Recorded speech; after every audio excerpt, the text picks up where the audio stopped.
All right, let me just start by thanking our sponsors again for providing lunch for all of our attendees. We do appreciate that. We have a great second half planned for you this afternoon, so we're going to get right into it.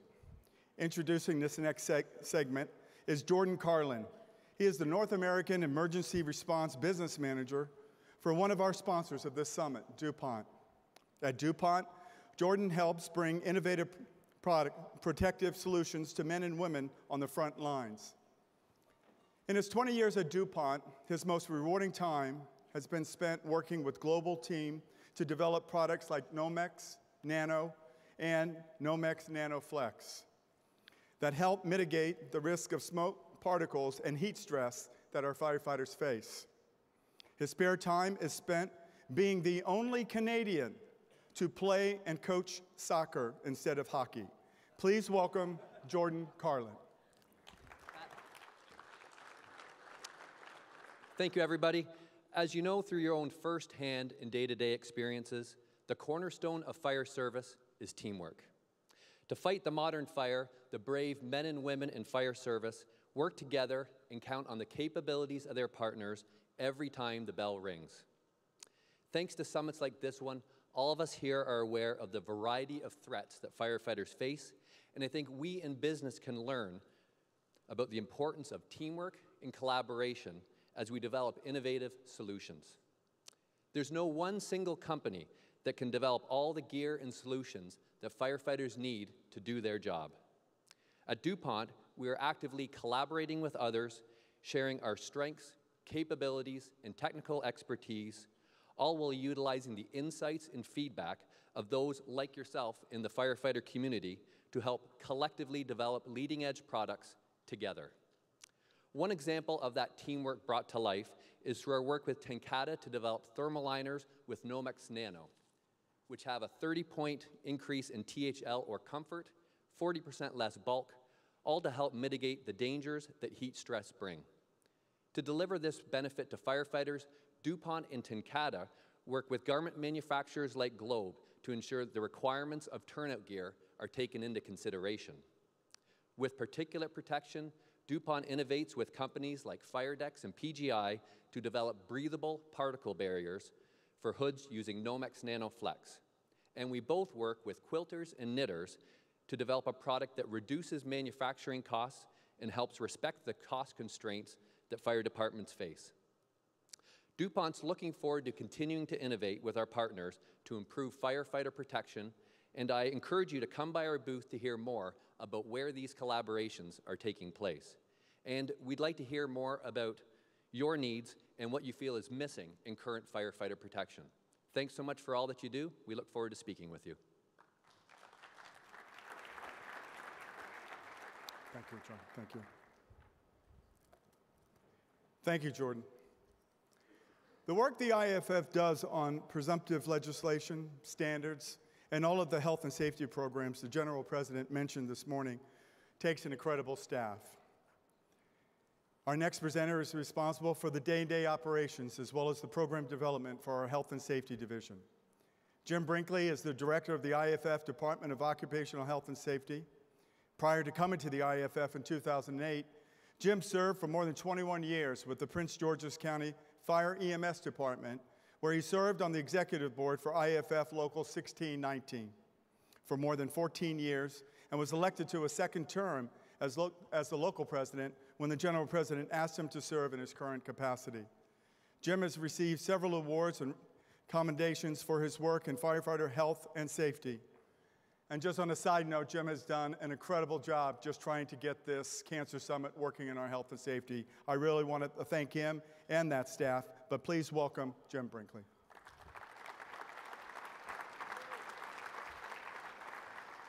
Thank you, Pat.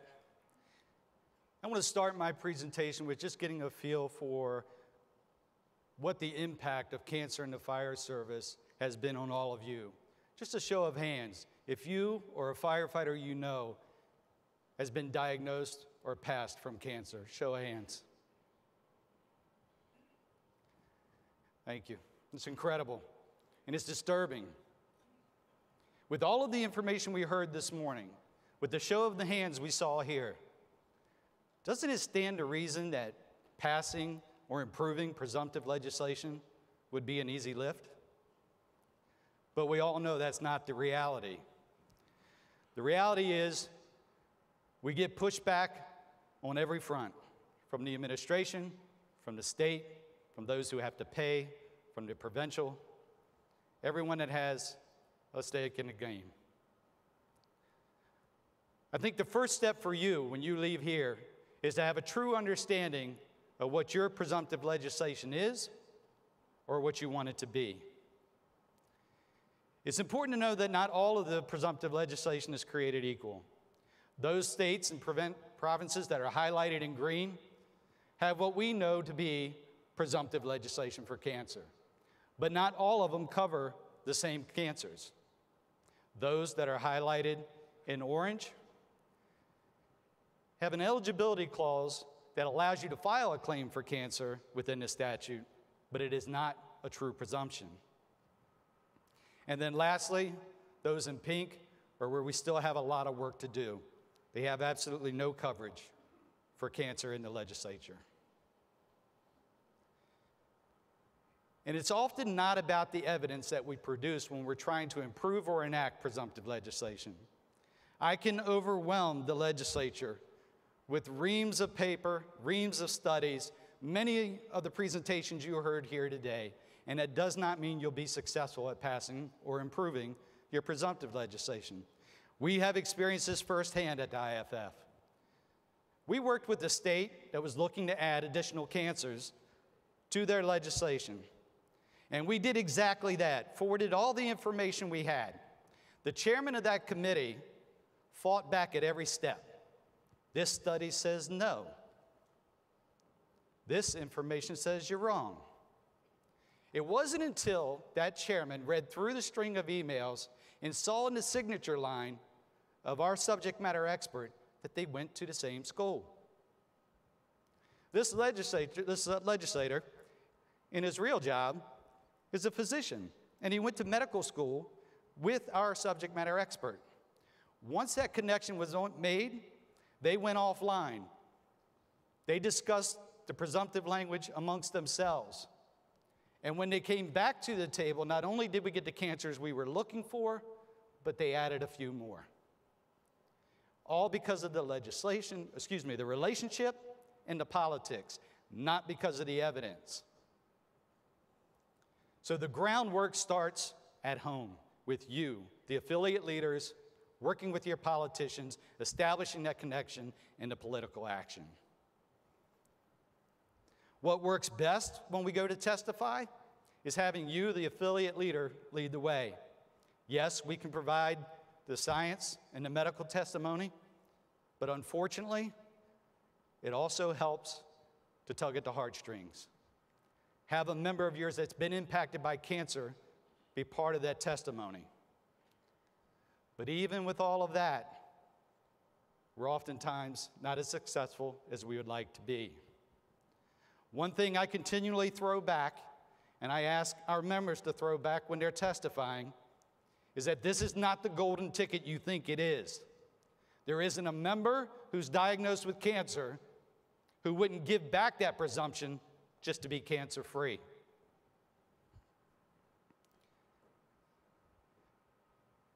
You need to educate yourself on what presumptive laws are out there, some of the common statutory language. Find out what works in what you currently have or what you're trying to enact, and we can help. We have a website dedicated to this where you can look up the presumptive laws by state or province or by the disease of interest. Free and available to everyone on our website. So that's an assignment when you leave here today. Let's talk about some of the common statutory language. Some of it useful, some of it not so useful, and how you can apply it in your attempts to improve your language or add additional cancers. Number one is the pre-employment medical. You heard Dr. David present today and how he was able to get several cancers covered by it as a drug act. That would not have been possible if it weren't for the pre-medicals, pre-exposure medicals. We had medicals on every FDNY firefighter that responded to the World Trade Center and who worked on that pile for the months that followed. We were able to show in the post-exposure medicals that their pulmonary function significantly decreased. That was key in ensuring we were able to provide coverage. Everyone should be doing annual medicals at this point. I understand the concern about being pulled offline, but that doesn't happen. More often than not, you stay online for a longer period of time. Some of the language says you must be able to demonstrate that you were exposed. Well, that should be a no-brainer. We have plenty of videos, we have plenty of pictures that show the toxic environment we're involved in. So they step it up a notch and add a few other requirements. It has to be reasonably linked to the exposures. Well, as you saw, Pat put up about 14 cancers that we can say from the studies are reasonably linked to the occupation of firefighting. That doesn't mean it's only 14. Think about this. What we don't know is coming tomorrow. What study has not been completed yet? Before the NIOSH study, mesothelioma wasn't on there. It was only when that study was published, 30,000 firefighters, 3 old industrial cities, that we saw an increased rate of meso amongst firefighters. So what cancer is coming tomorrow that we're not aware of, that we don't have the study for yet?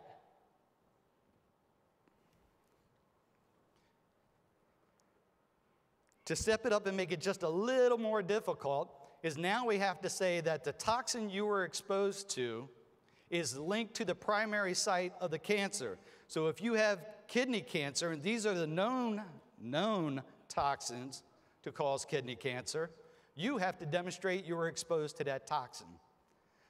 The bar's starting to get a little higher, right? Cancer has to be caused with connection with a toxic substance. So we can say we know PAHs are present in every fire. But did you demonstrate it was present in the fire you went to? Think about how asinine that sounds. But those are the questions workers' comp is asking. And if you can't answer them, denied. There's also the defined period of coverage. This one's also very frustrating. So you have to be on the job a minimum of 4 years, 5 years, 6 years, 8 years, whatever the requirement is. But then they're only going to cover you for 5, 10, or so years after retirement. Let's go back to our meso. Latency period for a meso is about 30 to 35 years. So in year 15, I'm exposed. In year 25, I retire. And what would have been my 35th year, I'm no longer covered. And I haven't even approached the 30 or 35-year latency period. Denied.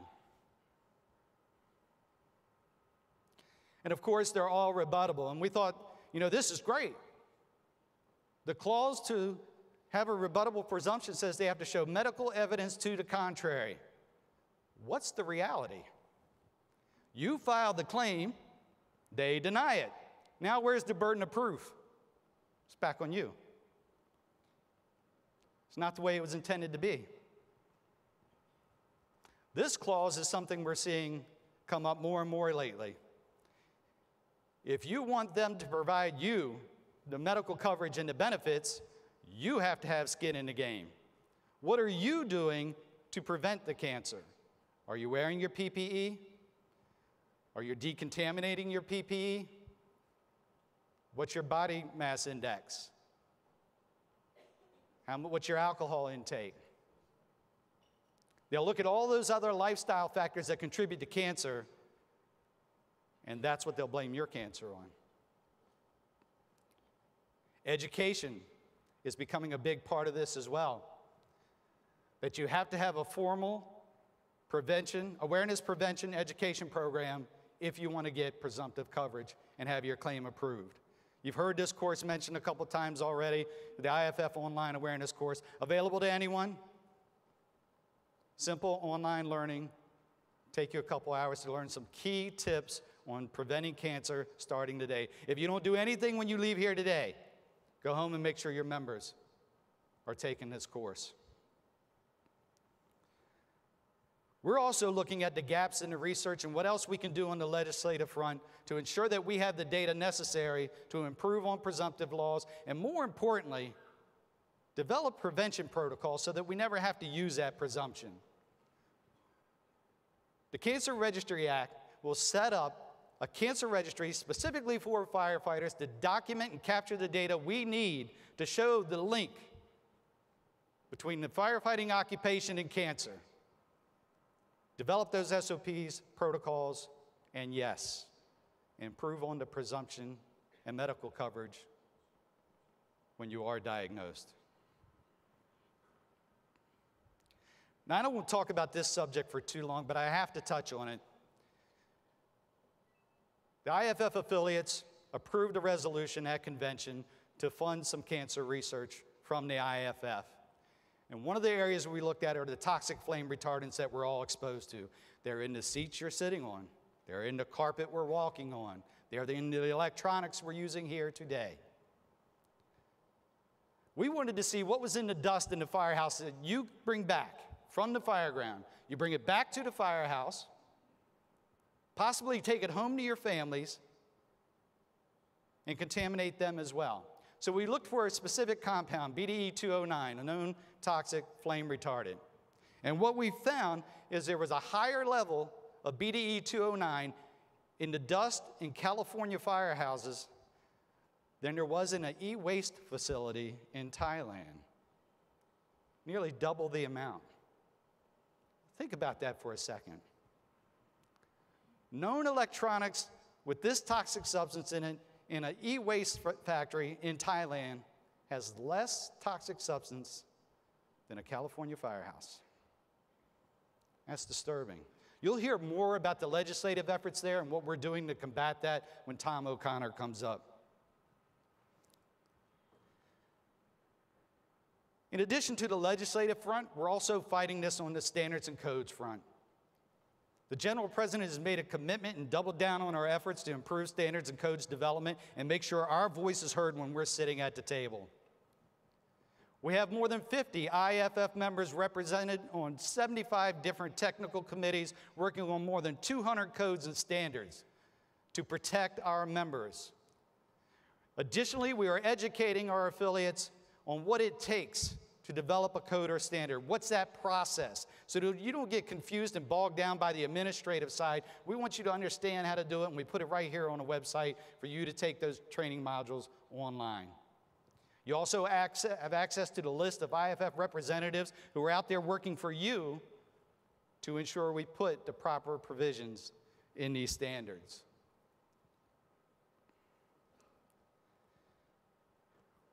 We're attacking this on multiple fronts. We're tired of the excuses. We're not only going to suggest that you have a source captured diesel exhaust system, we're going to mandate it in the codes, that every fire station now must have a source captured diesel exhaust system to get those harmful toxins out of the fire station. A known carcinogen, diesel exhaust. Why aren't these in every single firehouse? We're looking at the PPE, not just from a design standpoint, but what are we doing to decon the PPE? How clean is clean? We've all heard that phrase. We need that answer to make sure that we're giving you the very best. We know from the fluorescent aerosol simulation tests that those particulate matter get through your PPE and onto your skin. Those highlighted areas are areas where those contaminants are getting on our skin and absorbing into our body, and we have to stop that from happening. We have to make sure that the apparatus we ride in remain contaminant-free. I like the example of the gloves on and off and how careful we are on the EMS side, but not on the fire side. The same could be said for the apparatus. We'll throw our contaminated gear up in the back of the apparatus, jump in with it, and close the door. Won't think twice about it. But transport a patient in an EMS unit, and what do? Well, you have to decontaminate before you go back in service. It's just dangerous, right? Why aren't we doing that with the fire apparatus? We need to bag the gear, not throw it in the apparatus. And the last thing I want to hear anymore is we need a second set of gear. You do not need a second set of gear. You need a clean set of gear every time you put on your PPE. Finances should not be the barrier. A second set of PPE will not get all of us through a shift. We know that. You deserve a clean set of PPE every time you roll out the door. When you bring that gear back, you have to have the proper cleaning methods. An extractor that spins at the right velocity to remove the particulate from the PPE, not just mom and dad's wash machine. That doesn't work. We need to make sure that we have a clean, toxic-free environment to store that gear, separate from the living quarters, so there is no cross-contamination. And we're embedding these things in the codes and standards. You need to make sure that you have the means and the time for personal hygiene to take care of yourself. These remarks that you can't go out of service to take a shower because you have to run the next call, it's ludicrous. You have to be alive to run the next call. You have to get those contaminants off of your body so you can continue to run those calls, go home to your family, and have a healthy retirement. We heard that the wipes remove 50% of the contaminants. Isn't that a good first start? These should be common on every piece of apparatus. It should be embedded in your protocols. And it's going to be, because we're embedding them into codes and standards, no longer relying on the administration to put it into SOPs or the general orders. We're going to make it mandatory. You've heard these numbers thrown out several times today. 63% of the names that went on the IAFF wall in that 15-year period, 2002 to 2017, were because of occupational cancer. But that doesn't tell the full story. Many of our affiliates wouldn't submit occupational cancers as a line of duty death. Many thought for a long period of time that you had to die in some traumatic way to be considered a true line of duty death. And then they would walk in front of the legislature and testify and lobby for presumptive language, only to hear, if you're not willing to break out a hammer and chisel and put it on your wall, why should we pay you lifetime benefits? Makes sense. So now our affiliates are including occupational cancer. So what does that picture look like for 2017 alone? 74% of the names going on the wall are occupational cancer. It's a beautiful memorial. You passed the resolution to finance the rebuild of it, and it's a beautiful site and a fitting tribute to our members. I won't deny that. But if you don't leave here today and take some of the information that you're being provided and start to make change, we'll have to come back for another resolution and another expansion. And none of us in this room want that. This is either nice to have information, or it's something you're going to do something about when you get home. I hope it's the latter. Thank you. Good job. Good job. Good job. Thank you, Jim. Great presentation. Great. As many of you in this room know firsthand, passing legislation can be a grueling battle. Our next presenter knows this all too well. Tom O'Connor is a battalion chief and 25-year member of the San Francisco Fire Department. He has been president of Local 798 San Francisco Firefighters for over 8 years. Tom also assisted in the creation of the San Francisco Firefighters Cancer Prevention Foundation. From the NIAR study of firefighters in Chicago, Philly, and San Francisco to the current work being done researching breast cancer in female firefighters, the San Francisco Cancer Prevention Foundation has been at the forefront of research aimed to help protect firefighters. Please welcome Tom O'Connor.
It's at about this point in the video where people who are outside of our industry realize that there's a very real problem in the fire service.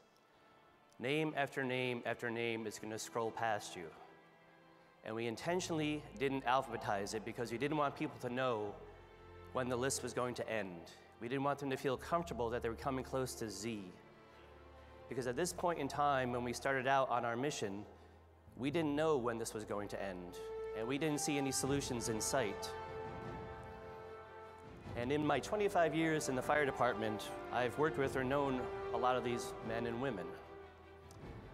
But what was scariest to us about this video wasn't the fire or the scrolling of names.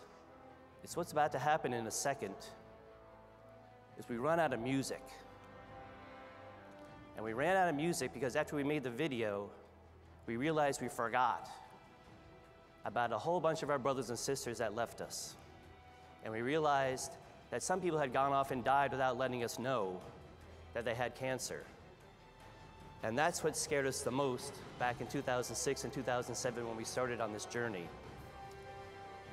Today I'm here to talk to you about the genesis of flame retardant legislation and the San Francisco Fire Department story. And our story isn't unique. It's a story that all of us are facing. And what I want to impress upon you is not the science behind it or the research or any of that. It's the power of an idea and the way you tell that story. That's going to drive the science and the research. And that science and research is going to drive the advocacy, and that advocacy is going to end up with results. So we titled this The Genesis of Flame Retardant Legislation, but I choose to call it The Tale of the Accidental Activists. When we started out, we had no knowledge about the hazards of flame retardants. In fact, we couldn't say polybrominated diphenyl ethers. I still have a hard time saying it. But we did know that our brothers and sisters were dying, as the video said, in a hospital or a hospice or at home. And they were dying with their boots off.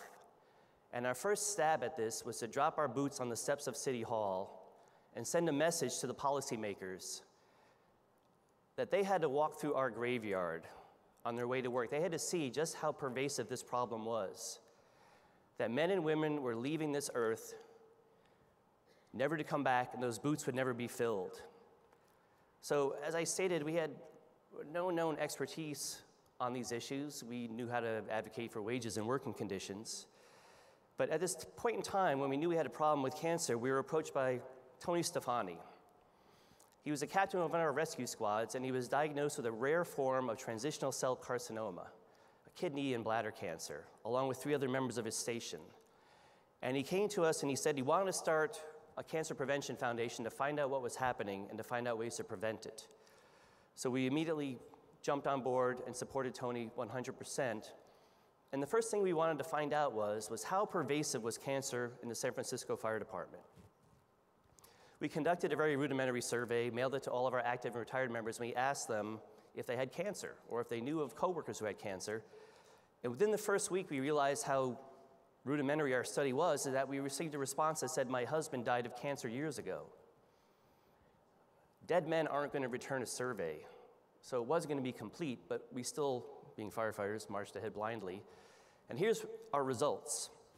775 retirees responded, and 237 of them had active cancer. 665 active firefighters responded, and 33 of them had active cases of cancer. It was long past time for us to get to work. So we began testing and working in conjunction with the University of California at San Francisco. We did bladder cancer screening of our members. We tested 1,000 active and retired participants, and out of those 1,000 participants, we identified 3 more transitional cell carcinomas. This is a cancer that occurs in 1 in 100,000 people, and we're already up to 7 right now in this story. We had a very big problem. The results were presented at the American Urological Association in 2007. And what we learned from the study was that these toxins were being deposited into our kidneys, causing cellular changes in cancer, but they're also passing through the kidneys and the filters into our bladder, causing cellular changes there. And since 2007, we've identified 6 more cases of transitional cell carcinoma just in the San Francisco firefighters among active and retired. Now, it's at this point that the accidental activists really awaken. And in 2009, the foundation was visited by Dr. Arlene Bloom, a scholar at the UC Berkeley Department of Chemistry. And she expressed to us concerns about the toxicity of flame retardant chemicals and our elevated rates of cancer. Now again, we didn't know anything about flame retardant chemicals, what they were composed of and how dangerous they were, but it made us realize that maybe there was something to this. Maybe we were the canary in the coal mine, so to speak, with these chemicals. So we conducted further testing. We identified 12 firefighters who were willing to be tested after working fires, and we tested them for these PBDEs. And we found out that they had PBDE levels 60% higher than the normal population. And while we were presenting these study results, Tony Stefani was presenting them, we were approached by 2 documentary film producers, Kirby Walker and Jamie Redford. And they were doing a documentary on something called TB 117, Technical Bulletin 117. It was a law put into place by Jerry Brown in 1976 to mandate flame retardant chemicals in furniture and children's products. Pretty boring stuff. But the producers had realized that our efforts at testing firefighters revealed that these flame retardants that were mandated were actually depositing and coursing through the blood of firefighters. And these are carcinogenic chemicals with known links to cancer. And what the documentary showed was the work of the Chicago Tribune chemical industry, a group of firefighters, mothers, and scientists and activists, all of us trying to remove these deadly toxins. And again, to go back to the beginning, it shows the power of an idea, which drove the science, which drove the advocacy. And it ended with Tony Stefani testifying before the United States Senate. Years later, when Jerry Brown became governor again, he reversed TB 117 and removed these deadly chemicals. But you can see how the San Francisco story is based upon that idea and that storytelling and how you get that message across. Now, these studies, because of our storytelling and advocacy, began to get national notice, and we were contacted by NIOSH in 2010, and we've all heard about the study and the results, and this became sort of the gold standard regarding firefighting and cancer. But we began additional studies, and in 2012, we realized that breast cancer rates in the San Francisco Fire Department were astronomical. If you're a female firefighter in San Francisco under the age of 50, you are 6 times more likely to contract breast cancer than the national average. As a result of this, we helped form the Women's Firefighting Biomonitoring Collaborative. Again, to do the research, to have the idea drive the research, to drive the advocacy, to end up in results. In 2015, we funded another pilot study to evaluate how these key flame retardant compounds, how they affect human cell models, kidney tissue. What is the effect at the cellular level of these PBDEs? And the aim was to determine the toxicity of these compounds and to identify possible countermeasures to see is there a way we can counteract these toxins in our tissue. And our latest research efforts, we had over 8,000 homes destroyed in 72 hours. And if you see in that picture, they're vaporized. It's foundations and chimneys as far as the eye can see. So all of those chemicals we've been talking about, all of those compounds and deadly products that we've been mentioning all day, they were vaporized and made airborne, and this toxic plume hung over these firefighters for days, for weeks. And if you know anything about wildland firefighting, you're wearing a bandana and running around with a shovel most of the time. You're inhaling all of these carcinogenic chemicals.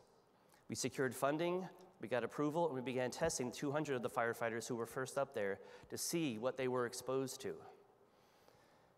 So after a decade of efforts, our work continues in new ways. And there's numerous studies and publicity, and as you can see in this picture, those accidental activists that put their boots on the steps of City Hall to send a message, 10 years later, now we're invited into City Hall, and they stand with us in our graveyard. They stand with us with those empty boots because, like I said, it's the power of the idea and the storytelling. And our story in San Francisco is not unique by any stretch of the imagination, because our story is our story in the fire service. That show of hands moments ago about who's been affected by cancer, there wasn't a hand that was in their lap in this room. It's all of us. So it's often been said that science fiction leads science. The power of ideas by artists and writers, producers and directors, sometimes leads scientists to the creation that they see in that work of fiction or in that movie. The same applies with us, is that the power of our ideas are what's going to drive the science. And that science is going to drive the advocacy. And that advocacy is going to result in victories, both scientific and legislative. And the storytelling and the imagination that is incumbent upon all of you to demonstrate, to keep telling our story, it doesn't have to be a huge graveyard of boots.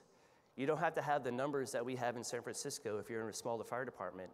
You just need a few stories. And so I'm going to leave you with this last little video that we made. It's just a tale of 4 separate San Francisco firefighters and what they've been through. But I really want to impress upon all of you to keep telling our story, because these ideas are what are going to drive us towards success. Thank you.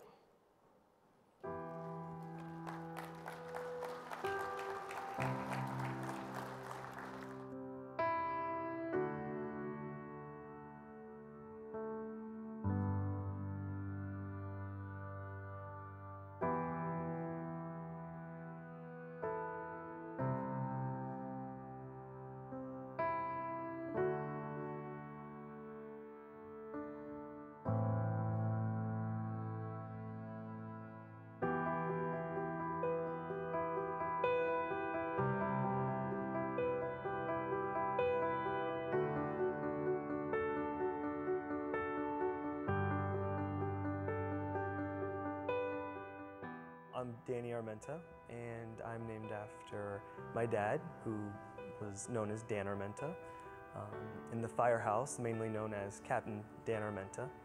And I've always believed that names hold a special story, and I think that my dad's is also a pretty heroic story. My dad grew up in San Francisco. He grew up in Bayview, Hunters Point area, and he became a fireman and was a fireman for 31 years. A year after his retirement is when he experienced some of the first symptoms of his cancer. A lot of questions kept coming up as to why this kind of cancer. My dad wasn't a man of many vices. He was a very healthy, active firefighter. And although it happens to many people who are, lead very healthy and active lifestyles, the fact that it's happening to him and other firefighters from the same department, from the same city, is what's scary and questionable. My name is Neen Nicholson, and I am a captain in the San Francisco Fire Department, the captain of Station 13, and I have 23 years in. About 4.5 years ago, I underwent a double mastectomy, and within a month of that, I started what was the first of 16 rounds of chemotherapy. And that kicked me to the curb, shall we say. I had all the side effects that you hear about with chemotherapy: nausea, vomiting, diarrhea, weight loss, hair loss. I went through menopause and just everything. It was awful.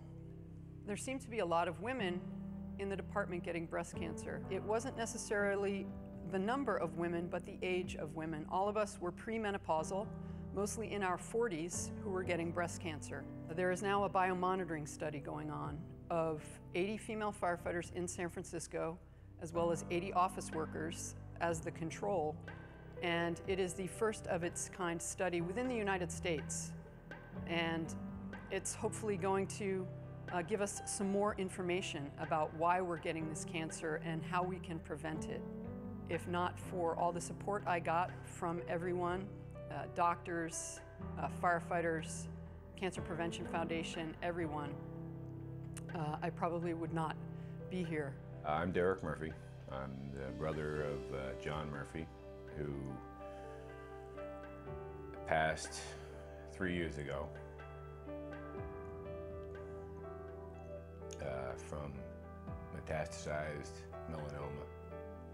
He took all precautions you could, and yet this happens. The great thing about him is that he was really looking at the time and the age and thinking about calling it quits, because, you know, he always knew that if you tempt fate too long, something's going to catch up. Unfortunately, it did. I don't understand it. I don't accept it. But it's a true risk. My name is Chuck Vetrano. I'm a retired firefighter from the city and county of San Francisco. I retired after 30 years. I was a lieutenant at the Engine 37. 10 years after my retirement, I was diagnosed with bladder cancer. Frankly, I was frightened. The diagnosis was such that they were prepared to remove my bladder. Last year, this is in year 9 into bladder cancer, I was diagnosed with colon cancer.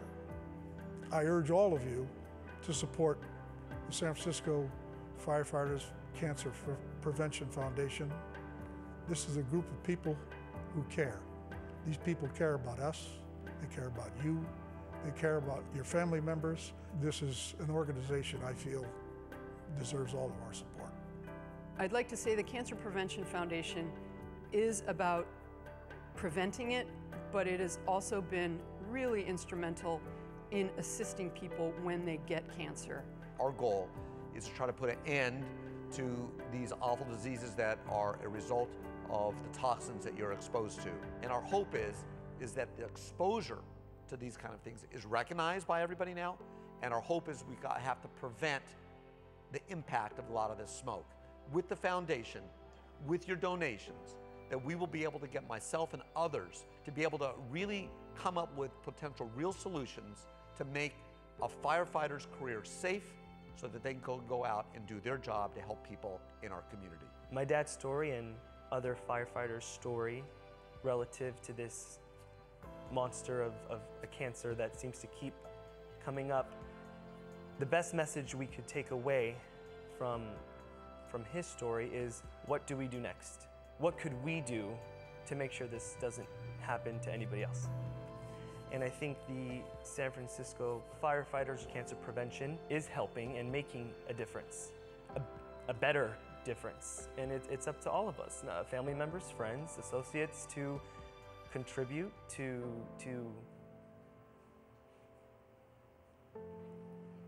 take this away from our lives so it doesn't exist.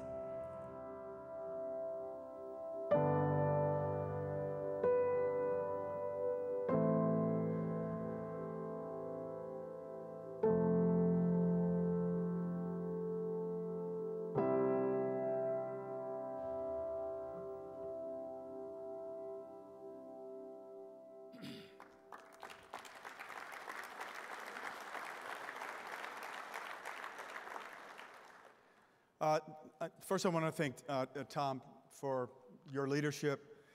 Those were some incredible videos, your passion, and you're really working on this important issue. And the other thing, too, with Tom was he 2 years ago at our IAFF convention, he actually put in a resolution to do a cancer summit. We did one of our first summits up in San Francisco. So again, Tom, thank you so much for your work on this. Our battle against cancer in the fire service is not a local issue. It's not a state, provincial, or even North American issue. Our battle is truly an international fight. Our next speaker is out there representing the IAFF on this international front. Alex Forrest has been a firefighter with the Winnipeg Fire Department since 1989 and currently holds the rank of lieutenant. For the last 18 years, he has served as the president of the United Firefighters of Winnipeg. And in the last 8 years, he has served as the IAFF Canadian trustee. Alex is a practicing Manitoba lawyer currently specializing in labor law, workers' compensation, and statutory interpretation. Alex advocates for presumptive legislation for firefighters diagnosed with occupational diseases around the world. He was granted observer status by the International Agency for Research on Cancer, IARC, a division of the World Health Organization. Giving us an overview of IARC and the occupation of firefighting, please welcome Alex Forrest.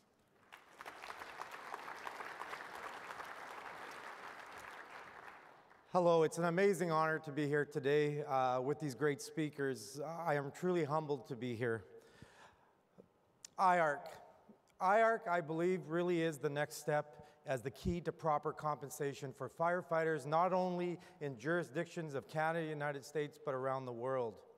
And as we move forward, we have to truly understand what IARC is. I have 20 minutes here today to tell you about the importance of IARC. Whether you are dealing with presumptive legislation, whether you are dealing with prevention, awareness, even new technologies to make our PPE more safe for us, IARC could be the key to advancing this goal quicker. Why is this organization important?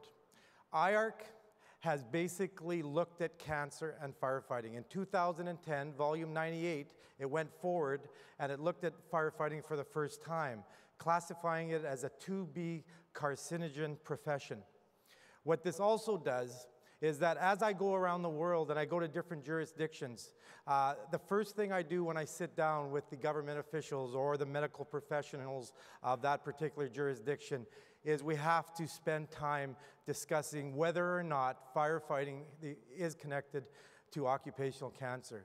We know that there's a conclusive link between occupational cancer and firefighting, but that's always the first battle that we fight. IARC can be the key to prevent us from having this discussion further, and it allows us to be able to discuss what's important: compensation for firefighters, technology advancements, and as well prevention and awareness. If you look at the IARC classifications, as I said before, IARC looked at firefighting in 2010. It looked at firefighting for the first time, largely because of what was happening in Canada and the United States in regards to presumptive legislation. It was getting the notice of not only epidemiologists and such, but around the world. And you have to understand that IARC is basically the governing body of the World Health Organization when it comes to research. It is the International Agency of Research on Cancer, and what this organization does is it forms the basis of legislation, regulation, and as we move forward on presumptive legislation, you're going to see more and more. You have to know what the IARC classification system is.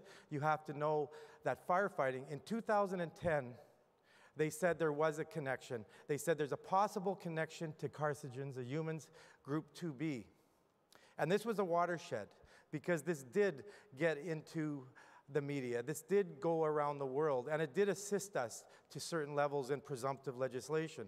However, what occurred is, because I've been to IARC now for the past 3 years, and I've been granted observer status, what's happened is we've seen why it was a 2B classification and not 2A or Group 1. Because if it moves to a 2A or a Group 1, then what happens is the discussion is the same as if it's tobacco products and lung cancer. It becomes a conclusive nature. We do not have to argue the fact of whether firefighting is connected to occupational cancer. Why did this occur in 2010? Well, that was because, for one thing, in discussion with many of the scientists, the epidemiologists who were there at that particular time, they didn't fully understand our profession. They knew that there was exposure levels, but they didn't realize the interaction we have with shift work. They didn't realize that some of the confounding factors, such as smoking, was really a myth. It wasn't until the Australian study that came out that said that firefighters actually have a lower rate of smoking than the general population. And that was one of the first things that I heard from the scientists, as they said, well, we understand that firefighting has very high level of smoking. That wasn't the case. You have to understand that science really is a big puzzle. And each puzzle piece is a study. And every time you put a study in, the picture becomes clearer. But IARC in 2010, they didn't have the databases that we're now going to have in the United States. They didn't have proper mechanistic studies that we're now going to get from people such as Jeff Burgess. We didn't have the animalistic studies that we now are going to get from the University of Miami. I believe IARC will be re-examined. We'll re-examine firefighting within the next 2 to 3 years. And the reason for this, I believe, is just recently I've attended an IARC meeting on benzene, and I'll go into that in just a second. You've seen this before, and it's really important to know because this shows the power that science has in moving government. Chimney sweeps. Firefighting was not the first profession that had presumptive legislation, it was chimney sweeps. What happened in England in the 1780s, you had a large number of young children as young as 4 and 5 years old that were getting horrible cancers such as scrotum cancers. And that was because of the soot we now know as polycyclic aromatic hydrocarbons that are a concoction of a number of carcinogens. So what happened was they brought in a scientist by the name of Percival Potts, who was a surgeon of the time, and he looked at these children. And he would take them out of service as chimney sweeps, and he would clean them up, and they would put them in. And if you read his material, the next day he'd come back, and the bedding, the sheets would be black, filthy. Why? Because it's coming out of the pores. Every firefighter who's ever fought a bad fire will know that a few days after not fighting a fire, you will be able to take a shower, and you'll notice that the water's black. That's because that cancer-causing agents are coming out of our pores. Firefighters truly are present-day chimney sweeps. And what occurs is Percival Potts, there's a collection of Percival Potts that are in today because of IARC.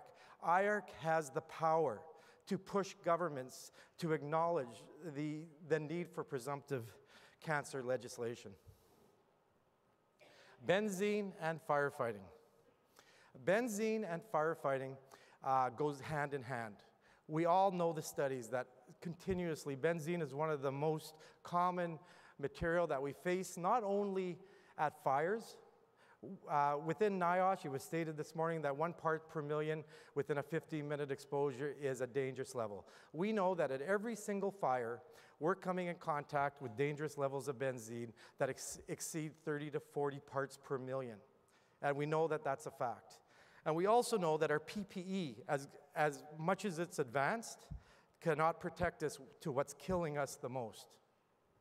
And that's cancer-causing agents and cancer. So what has occurred is that IARC actually looked at benzene for the 3rd time this last fall. And it was very interesting as I watched the number of scientists talk about benzene. Benzene's been studied 3 times by IARC in the last number of decades. And quite frankly, they've done a very good job to ensure that many professions that used to deal with benzene no longer have exposure to benzene. So one of the interesting things was that they were looking for studies that could show continual exposure to benzene, especially in the areas of oil, gas production. There's really no longer exposure to many of the employees because they know the dangers of benzene, and because of what IARC has put out, they've created a system of protection for those employees. However, about halfway through the week, it was very clear that there was 2 groups of studies.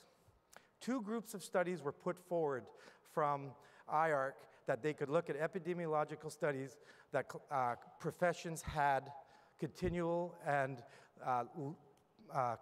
cumulative lethal doses of benzene over the career of the profession. And those 2 professions were textile workers in China and firefighters.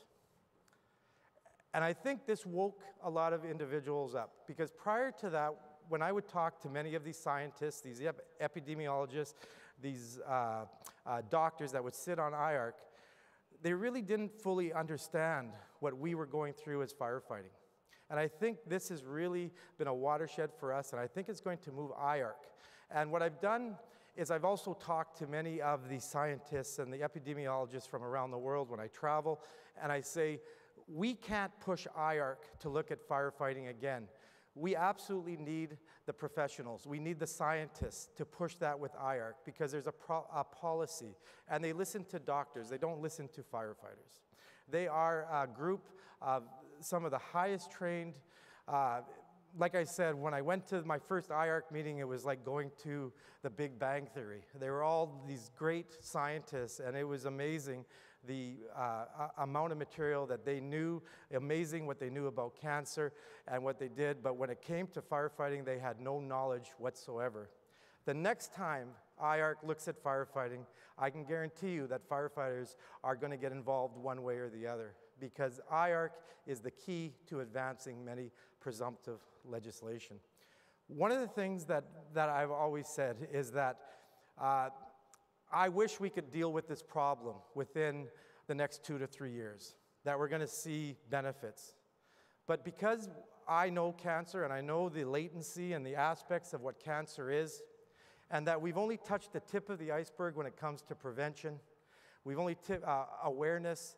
So many of our departments still only use one set of gear, do not even have diesel extraction systems in fire halls, do not have a decontamination system after each and every fire, do not even have a hygiene program.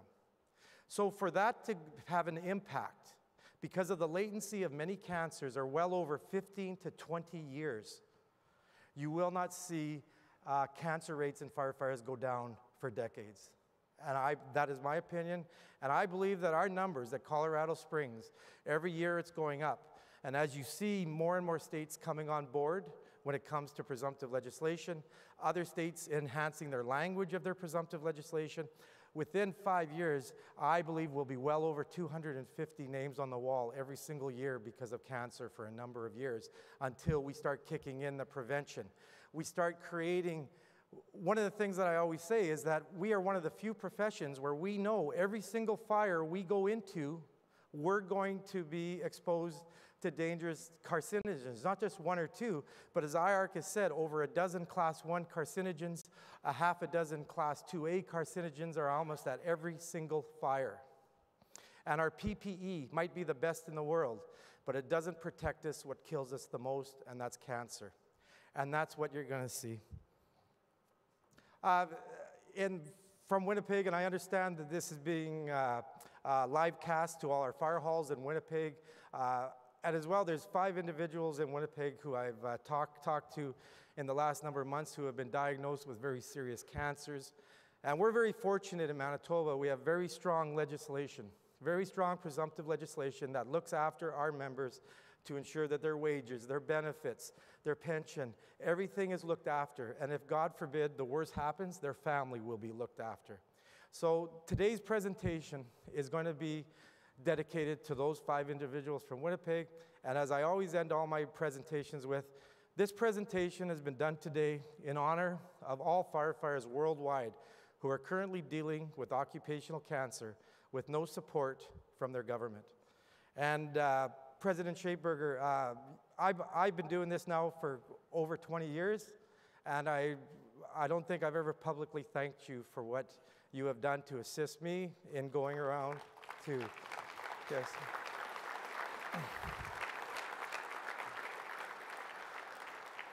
In 2012, Australia became the 3rd country in the world to have presumptive legislation, and it would not have been possible without your support that you gave me and the Australian firefighters, and of course our amazing staff that has given us the bullets, given us the information to be able to make this happen.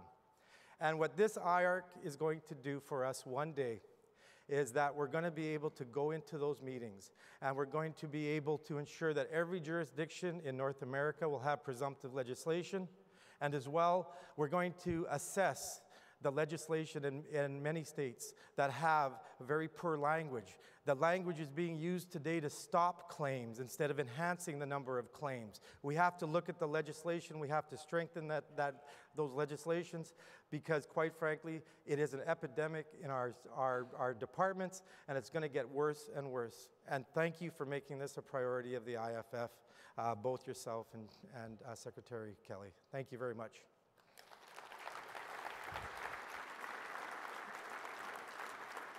Thank you, Alex. Nice job. Thank you. Thank you, Alex. Reducing exposures is a key element to addressing cancer in the fire service. To lead us into this next segment of the summit, I'd like to introduce former member of IAFF Local 1395, Springfield, Oregon.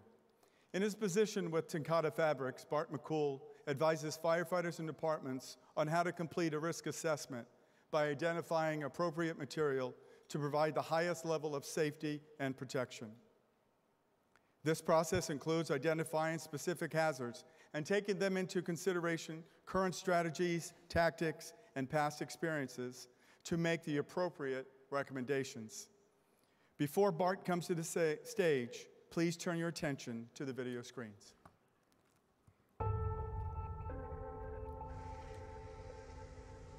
How can one make a difference? One father, one sister, one neighbor, one thread, woven together with incredible care and precision, bound together by a common purpose, protecting the country we love.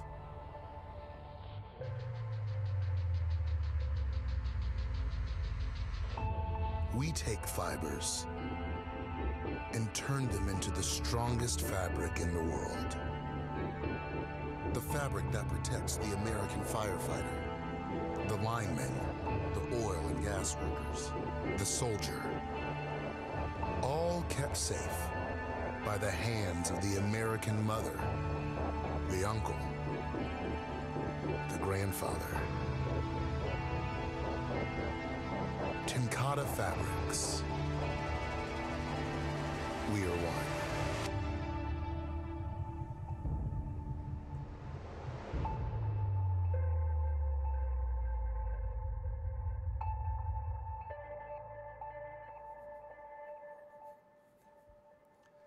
Good afternoon. I'm Bart McCool from Tenkata Protective Fabrics, and on behalf of all of our Tenkata Protective Fabric employees, I want to thank General President Shapeberger, the IAFF, for the opportunity to participate in this and sponsor this summit.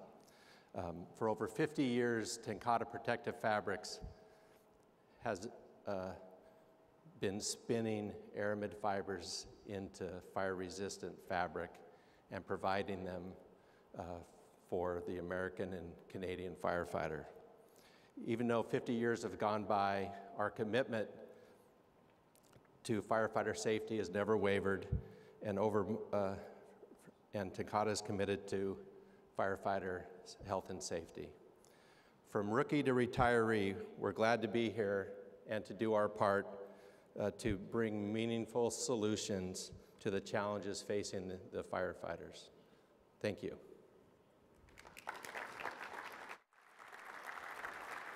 Thank you, Bart. Thank you. Thank you, Bart. The PPE you wear is the only thing between you and the toxic soup of exposures you encounter at every fire. The research that leads to improved design and performance standards is critical to protecting all of you. Our next presenter has worked with the IAFF for decades to do just that.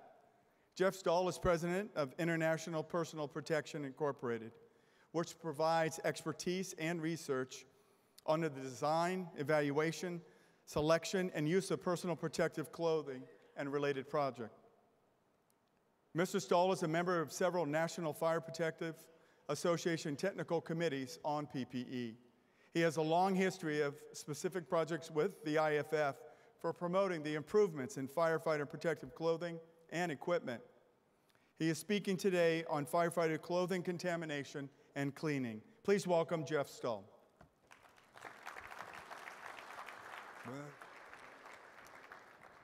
Thank you. You've heard from many excellent speakers before me. And as Pat says, I've had the honor of working with the IAFF for decades. I can say that there hasn't been an organization that's been more stalwart towards the health and safety of its members as the IAFF. And it's been a true working relationship to promote improved personal protective clothing and equipment. So what I'm going to be speaking about today is the clothing part. If you've heard about PPE, it's a part of this contamination issue, which in turn is part of the cancer issue. And there are a lot of questions that come up about PPE in terms of the types of things that it's supposed to do and what it might actually be doing for you. And certainly these contaminants have been clearly connected with cancer and other serious health disorders. But it's been a real transformation, even in the time that I've been involved with the fire service over the past several decades, of getting the recognition and awareness of the fire service to taking their PPE more seriously beyond just protecting against the heat and physical hazards that you routinely face. cleaning is really not a recent invention in this industry. It was years and years when I first got started that dirty clothing was the norm. And we now know that that clothing, as it's intended to protect you, is also a repository for the harmful contaminants which cause cancer. So does cleaning really work? Because we're in a point right now where we're advocating increased cleaning. So if I have the fire departments do more routine cleaning and more advanced cleaning, is it going to work? And there are other issues out there. And this issue of how clean is a really tough issue to address. And so I'm going to be talking about that today. You've heard about a number of from other speakers about the specific studies that relate types of exposures, how clothing is becoming contaminated. And these studies have been very, very dramatic in showing some of those types of findings. For example, this UL study showed significant deposits of various types of carcinogenic chemicals in gloves. And gloves are probably the most contaminated item of protective clothing, and yet we do very little about that. We also have heard the benefit from Kenny Fent and his excellent research in promoting understanding of how well the clothing might be attenuating exposure.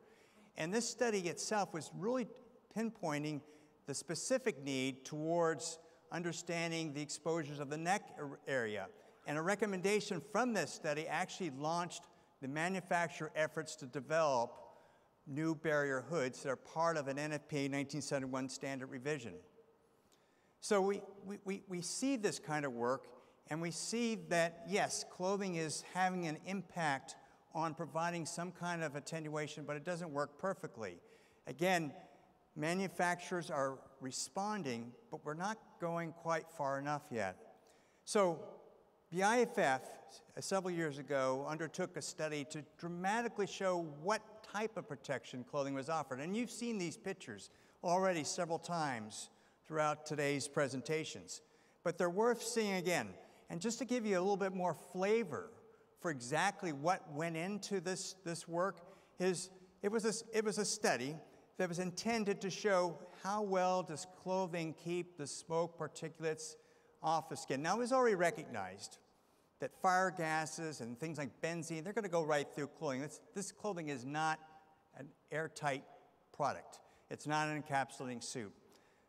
But we were hopeful that there would be some improvement from the wearing of clothing. And in fact, there is.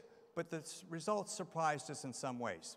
So in this study, we went down to a recognized military research facility that does particulate work. And they did put the clothing, used clothing on an individual. They wore that in a particle-filled chamber. They went through various exercises to show exactly how the various interfaces might be compromised. And after that, they went under the black light. And here you see the before and after photographs. Now, we knew that hoods were going to be a problem. We knew that because, let's face it, it's just knit material with holes in it. You can hold it up to light. So obviously, particles are going to go through that. Some things were a little surprising, though. We saw that particulate was coming through the front closure. It was coming underneath through the coat to pan interface. But amazingly, it was coming up the legs, which is much overlap that existed in that part of the ensemble. And so this smoke and the particles associated with it, and more importantly, all the chemical gases that absorb into those particles. These particles are nothing more than magnets for carcinogenic chemicals. And these are now coming onto the skin. So clothing attenuates some of the exposure, but it's not the entire issue. So it takes us down to, okay, we're getting exposed. There's hygiene issues to deal with. But what are some of the other things that we need to understand and learn about? Well, cleaning clothing. Well, I mean, how hard is it to clean clothing? I mean, we all do our laundry, and certainly some of the stuff should be coming out. As early as in the 1990s, we did work to look at cleaning effectiveness, and we looked at some of these very specific chemicals that we know are problems for fire service continued exposure. And we saw that, you know, depending on what process it was being used, whether it was hand washing or some kind of specific detergent for firefighter clothing that there is varying levels of effectiveness. And this kind of caught our attention, but this is 20 years ago. And we're now coming to grips with the fact that even getting fire departments to wash their clothing more than once a year, as was required currently by the NFPA standard, needs to change. So, and here's the other thing. So all the manufacturers will tell you to wash their clothing, wash the clothing that you wear, and they provide some instructions. But if you look at the standard, what does the standard tell you? It says, well, you got to use a washing machine. It can't go over a certain acceleration. You should use a detergent that has a certain pH range. And it gives you very little guidance. There's actually more guidance in the product standard to condition clothing for wear and tear than there is in the standard that tells you how to clean the clothing. That's a problem. And as Jim Brinkley pointed out, the IAFF and many of the other associates have been aggressively pursuing increasing the levels of requirements and the information that goes along with that. And that's just what we're doing. So, if we look at the fire service and we gauge, okay, how important is this topic about decontamination of clothing? We know clothing is not holding everything back, but we also recognize, and this is really important, that clothing becomes a continuing source of exposure. So even if you don't have you get cleaned up afterward, if you now put on that dirty clothing, you're just simply extending your exposure to harmful substances. So in some survey work that was done by the Fire Protection Research Foundation, they looked at, okay, is your gear being removed from service because of contamination? Interestingly enough, management says it is, and line firefighter says it wasn't. You know, there was a disparity there. But if you look at the expectations of what the fire service says, is my clothing actually being cleaned? And you look at the clothing and say, well, it looks clean. Maybe it's a little dingy. It's some discolor from use. So is it clean? And they say, well, it looks clean. And some people say, well, it smells clean. Well, what is the smell of clean? Well, it's that pine sol smell, right? Well, no, it's not, because that's another chemical. So it's nothing. The smell of clean is nothing. So, but if you go to that same group of the fire service and you ask them, okay, are you still concerned? There is still a large degree of concern. So now you go into the other side of this equation, okay? So who's doing the cleaning? Well, you have the fire departments themselves, those that are equipped with the appropriate equipment, and then you also have independent service providers. But if you look at their capabilities, they're not able to do everything. Many of them will indicate that they can't clean asbestos from clothing, for example. So what are the themes that we're looking at here for creating change? We have good practice that's evolving, and some of those practices have scientific basis, but many of them don't. We know that the contamination that firefighters encounter is really relatively complex, and it's difficult. So there's not going to be any one special approach that's going to take care of this problem. And as others have pointed out, there's a lot of things that can be done relative to PPE and other behaviors and hygiene practices that can help in this endeavor. Now, I like to tell the fire service, and I can't repeat this enough, is that structural firefighting is more hazmat than hazmat. Now think about that. Now the hazmat, they go in slowly, they cordon off the zone, they have all this control, they have monitors and instruments and all those sorts of things going for them. And in structural firefighting, obviously those things don't happen. But yet, structural fires, in my opinion, are much more dangerous than most hazmat incidents. And therefore, a thinking needs to be generated that treating structural fires and other events where these products of combustion can be encountered are hazmat incidents. So what does that mean? Designating zones, keeping people away from contaminated areas, and the like. But there are other things. Now, it's obvious that you need to wear the PPE, and we've heard from Gavin Horn and Kenny Fent and others that, you know, you've got to keep that clothing on, you've got to keep that respirator on during overhaul and all these other events. And you have to wear the right protective clothing. You have to, you know, there are new products that are coming out that endeavor to create new claims, but the clothing doesn't work if it's not properly deployed, even if it's not perfect. Ear flaps need to be deployed, collars need to be pulled up, your hood needs to be put on properly, and so on. And you need to wear that clothing as long as the hazard exists. Now, again, this is pointed out as a practice that's coming into vogue now, you know, this contamination reduction or gross decon or whatever you want to call it. Taking care of the contamination as soon as possible after the fire.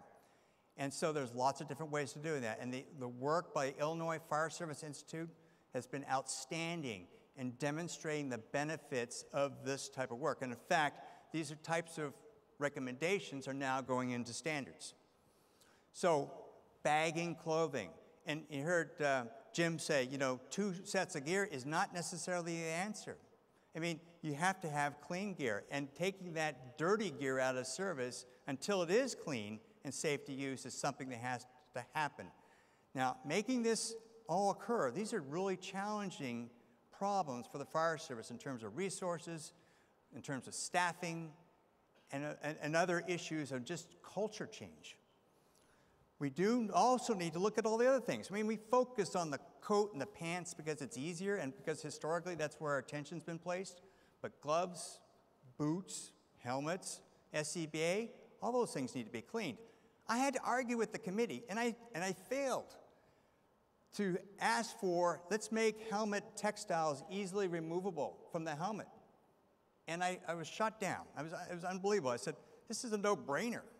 I mean, why can't you require that helmets be easily taken apart so you can clean the parts that come in contact with your skin? So there are lots of things that need to be done in this cleaning. So even though we're taking care of the garment, it's all these other parts and pieces that have to be equally addressed. So where does this take us? Well, we have a lot of knowledge. There's a lot of researchers and groups, NIOSH, Illinois Fire Service Institute, Fire Protection Research Foundation, the IAFF, other organizations are moving towards improving the awareness. And through that awareness, also asking the fire service to adopt best practices. And the science going behind that is important. It's important to get some of these things in standards. Now, we know that standards are voluntary, and you take a standard directed to a fire department, whether it be 1500 or 1710, and you may say, well, we only follow part of that. Well, even if you're following part of that, that's better than nothing. And certainly, if we can get information into standards, then that's something you can hold up in front of the city council or management and say, you know what, we're supposed to be doing this. And some good people came up with some requirements that we should probably follow. So, as it turns out, we're currently in the course of negotiating and approving changes to one of the standards that affects personal protective equipment. The standard I'm speaking about is NFPA 1851, which deals with the selection, care, and maintenance of protective ensembles for structural and proximity firefighting. We have already made changes to the standard to incorporate mandatory, what we call preliminary exposure reduction or gross decontamination as part of that very first step in the decontamination process. We are providing details for how advanced cleaning should be conducted. We are discussing specialized needs, such as dealing with asbestos and other types of substances that are problematic and require certain special attention. But not just putting the requirements in the standard, we're looking at using the annex as a way of communicating best practices, because we know that the NFPA is going to limit us in everything we would like to tell everyone to do. So if we can at least put some of that information in some type of document that, again, an organization can look to for their specific recommendations and guidance on how to better clean clothing and take care of it, then we've made an improvement. And one of the big things we're going for is cleaning verification. So when I talk about the guidance, we're saying, okay, you know, you go out and you buy a washer extractor, and then the detergent company comes to you and says, oh, you've got all these chemicals we can sell you to clean your gear. Now they may be selling those same chemicals to the institutional launderers for the hospitals or whatever. It has nothing to do with fire service.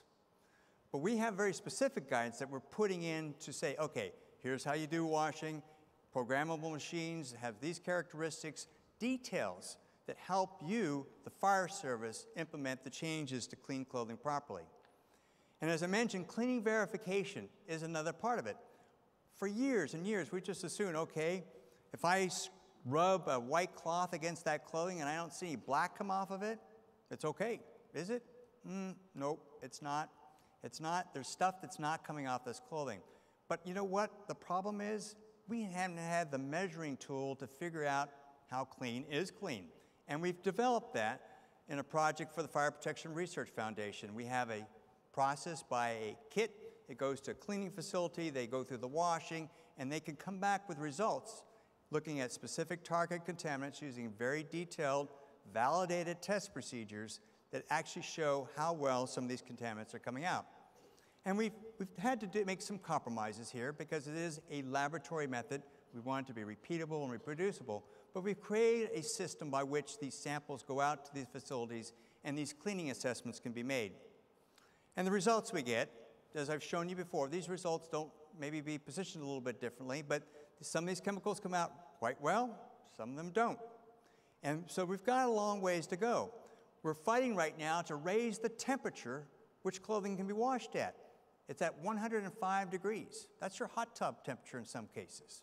And then I'm going to tell you, it doesn't work to get out some of these contaminants. We need to raise the temperature. People are concerned about things like, oh, I'm not sure, maybe the hook and loop closure tape is not going to work anymore because of that. Well, guess what? Get better hook and loop closure tape and not worry about the wash temperature, which we need to get the contaminants out.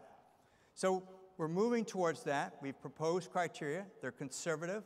We have the measuring stick, and now we can now introduce these requirements to the fire service and start to see the benefits of at least effective decontamination. So there's a lot that's going on in the standards, and this is just happening now. It's happening with the support of the IAFF. But overall, it's important that there's a whole process that is considered when it comes to PPE, that you need to take care of that contamination as soon as you come out of the emergency scene. It needs to be cleaned after every exposure, and that's not popular, and not even within the resources, in many cases, within a lot of departments. We need to make sure that those methods we are telling departments to use are effective, and we certainly need to improve the capacity in the industry to do that. But I'm going to tell you, step back and just tell you, you know what we're learning? We're learning things like, you know, maybe the whole system of how we think about personal protective equipment and clothing and equipment in general needs to change dramatically. You know, I'm not talking about disposable turnout clothing, but maybe it gets there at some point. Maybe that's what it has to take. There are paradigm changes that will need to occur in the fire service in order to address this contamination problem effectively. So I want to thank you for your attention today, and certainly, and again, very, very grateful to the IAFF for their support and their endeavors in this area, and wish you all safe and happy careers. Thank you. Thank you, Jeff. Appreciate it. Thank you, Jeff. Like most of you, I showed up at the firehouse I was assigned to with little concern about how it was designed. The bunk rooms were adjacent to the engine bay, and every time the engine or truck left the station, a plume of diesel exhaust would filter into our living quarters. But times have changed. We must be involved in every aspect of protecting ourselves and each other. The design of a firehouse can actually help reduce exposures. Here to discuss firehouse design is Paul Erickson. Paul has been consistently recognized as one of Virginia's most acclaimed architects. Paul's design for fire and rescue stations have been recognized for design excellence with 23 design awards from national, state, and local organizations. His research into the causes of high incidence of cancer in firefighters has resulted in an innovative design strategy called Hot Zone Design. His passion for the subject leads him to speak and educate architects and fire industry representatives around the country on the dangers of unrecognized contamination and design concepts to reduce exposure to carcinogens and toxic chemicals. Please welcome Paul Erickson. Thank you, Pat. And I want to, like my fellow speakers, thank the IAFF for elevating such an important topic as cancer to such a broad perspective. It's a privilege to be here and to address this group, so thank you. I want to start with a couple of questions and a show of hands. First of all, how many architects are there in the room? Get the hands up high. I don't see any. Okay, let's do something different then. I'm not surprised. How many of you have either been diagnosed with cancer or know someone in your department that has been diagnosed with cancer? Let's see a show of hands on that. This is an important topic. Last question. How many architects in the room, with a show of hands, have been diagnosed with cancer? Well, there's one of us. What that does is it takes something that I was already passionate about from having worked with this community for more than 30 years and elevated it to a level where I feel I must make a difference in changing the statistics. When I first became aware of these kinds of statistics on the health and the well-being of the crew of the fire and rescue industry, when I saw the kinds of statistics for the elevated incidence of cancer about 2012, I realized that something needed to be done. As architects, we're problem solvers. And as I looked at these stats, I made a commitment to try to do something in station design that can change these numbers for the well-being of the folks that are here today and for future generations. So what I had to do first was a little bit of research. And a number of the topics have already been discussed today. I won't go into depth, but just as a broad view, maybe from a different perspective, I came to understand that any incident that involved smoke involved exposure to carcinogens and toxic chemicals. Every single incident that involved smoke involved exposure to carcinogens and toxic chemicals. These toxic chemicals bond to microscopic soot particles that are in the environment. Now, of course, because they're microscopic, they're not visible to the unaided eye. And as a result, we're finding that we can be in environments that we think are safe but are actually hazardous. These particles have an extremely long hang time and airborne residency. So well after we think that we're outside an incident, we're still in a toxic environment. And what that creates is a high-risk environment. And being aware of that, understanding it, educating ourselves, and taking steps to control that, our challenge, designers and all of the leaders that are represented in the room today, is to isolate, capture, and to remove the carcinogens from our living and working environments. So let's think about how we get exposed. There's an incident. We go tearing out to the incident, of course. We deploy all the resources available, manpower, equipment, tools. In the process, everything that's used, everything is exposed to contaminants. And unless there's careful cleaning at the site, those contaminants are loaded back into the apparatus, on our clothing, on our bodies, and brought back to the station. Unless we control the contaminants at the station itself, that leads then to cross-contamination and spreading of those contaminants within the facility. Well, of course, we get another call. It's like the shampoo cycle, rinse and repeat. I used to say that a single incident wouldn't kill you. Commissioner Finn is going to talk about a power plant incident where probably a single incident can be tied to a number of deaths. FDNY knows the impact of 9/11 and the residual impact for those that were responding afterwards to clean up after the incident. But we do know for the pedestrian, regular, everyday incident, repeated exposure and cycles essentially creates a carcinogen harvesting system. We go out, we encounter them, we bring them back, we deposit them at the station, and then we live and we work there for 24 and 48-hour shifts. So we've already talked with some of the other speakers about absorption, ingestion, and respiration as pathways for those contaminants to get into the system. I'm going to touch on that just very briefly. But one of the facts that I had heard is every 5-degree rise in skin temperature, 400% increase in absorption rate. We know firefighting is a strenuous, hot exercise. You're exposing yourself, so as we talked about the thinness of the skin, also allowing for contamination. The fact that we're elevated with our temperature is like a wick. It accelerates the contaminants. We've just seen this study. IAFF is to be commended for bringing this forward and understanding how contaminants can get through our defensive systems and get to the skin itself, where it can get absorbed into the system.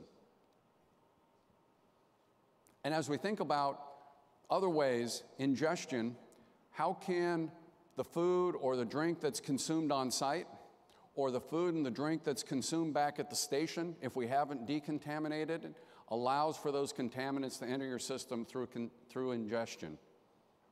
Vending machines, ice machines that are located in the apparatus bay are probably pretty common. Yet that food and that drink is then potentially subject to exposure because of the vehicles that have returned, been cleaned in the bays, and those contaminants gotten into the food or the ice. Very quickly on respiration.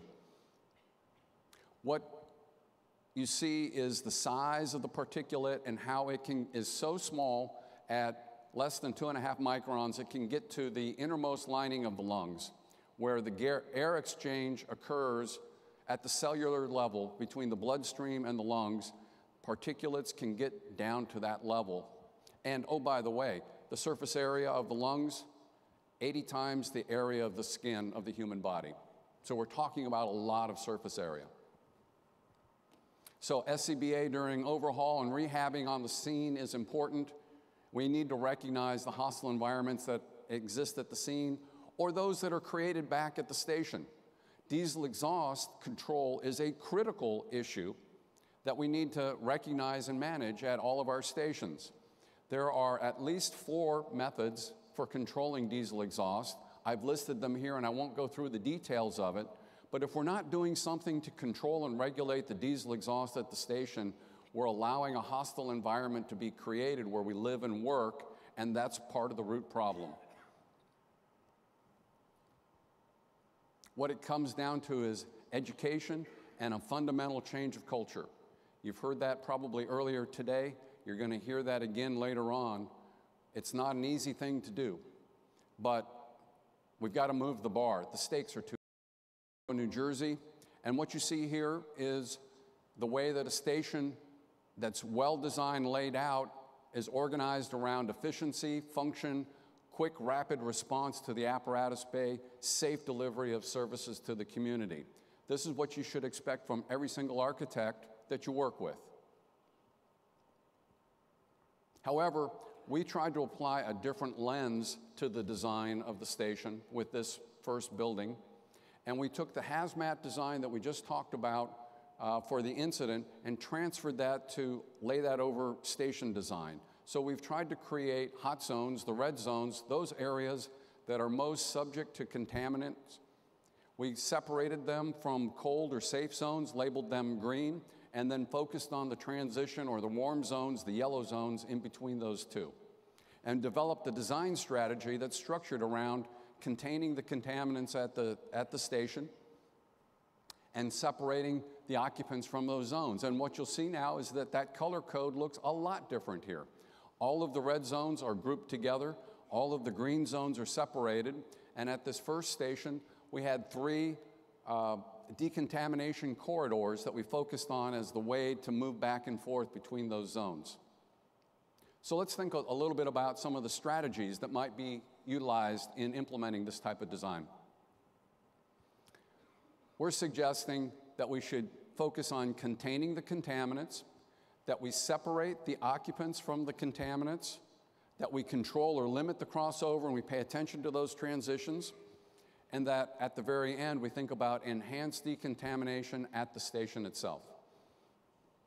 So one of the things that's critical thinking about each of these zones is self-sufficiency, and you'll see that that shows up in each one of these slides. So when we talk about the hot zone, those spaces that are potentially exposed to contaminants, anything that goes out on a call comes back and is grouped together here.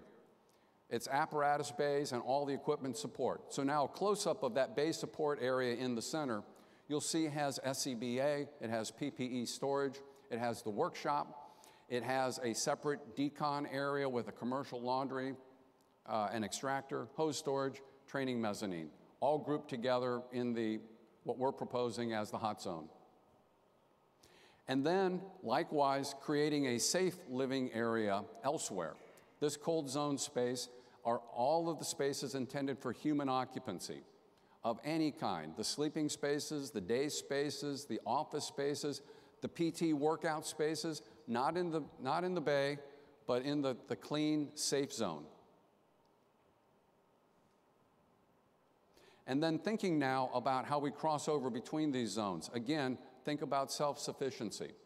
So honing in on those support spaces in the middle, you'll see that we've provided a toilet that's out in the hot zone area. Inevitably, nature's going to call when you're working out there.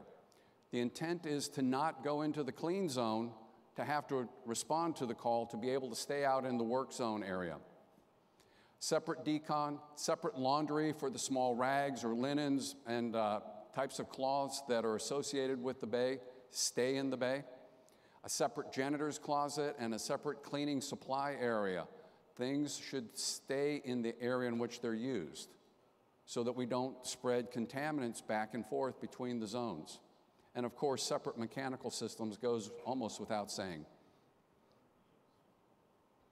So let's look at where the greatest growth in our concepts have occurred. That's around this idea of the transitions. This is essentially 1.0 with this first design that we've developed. We're trying to think decon now throughout all of this. So the first thing is, let's be real clear. No gear goes into the clean zones, ever again. Put a sign up. It's really easy to do if you haven't implemented it already, but don't allow the contaminants from the gear to be tracked into the living quarters. And here's maybe the culture change. Call out your crewmate that's violating the rules. It's for his health, his well-being, his family, his kids, and it's for yours. Accountability. You know, they've got your back on a call. You should have their back here at the station. When I'm not an architect, one of the hats that I wear is Board of Trustees at Sibley Memorial Hospital in Washington, D.C. And we have found, we understand, the single best way to control the spread of disease and infection at a hospital is to wash your hands before and after every encounter with a patient.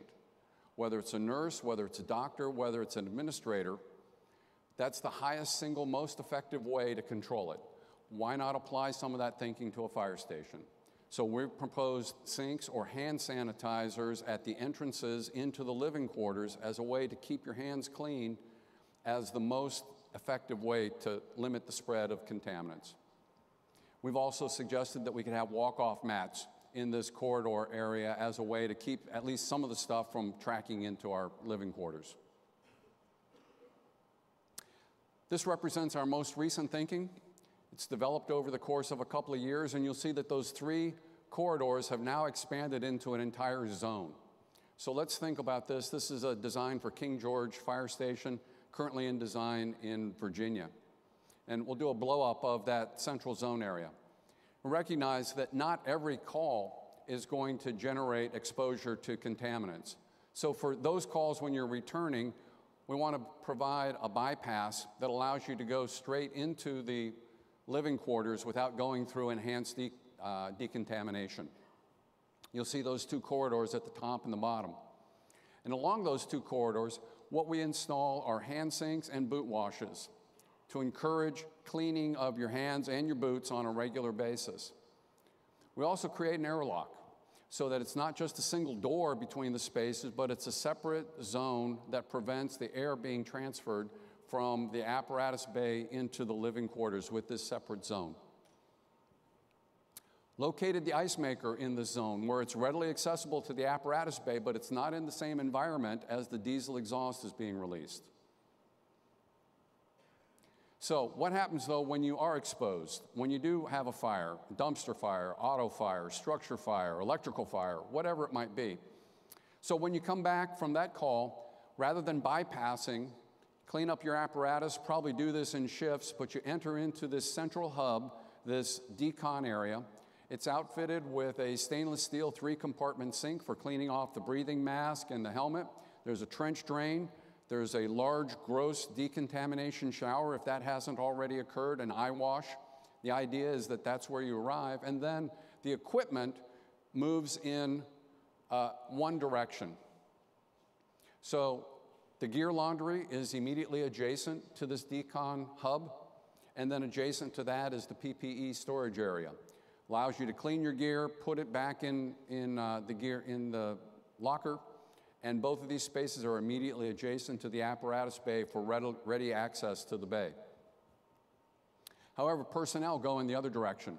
After your gear has been disposed of and is cleaned up or positioned for the next call, we want to try to clean the contaminants that we saw got through the gear and onto your skin.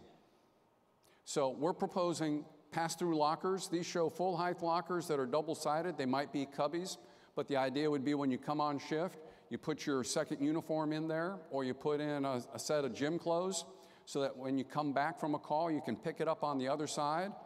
You then proceed into this toilet with a shower. You take a shower within an hour. Most effective way to get the contaminants off your skin. You've got your dirty uniform with you. As you exit, you go through the uniform laundry, drop your uniform in the laundry, and you're back in service. So all that being said, that's new design thinking.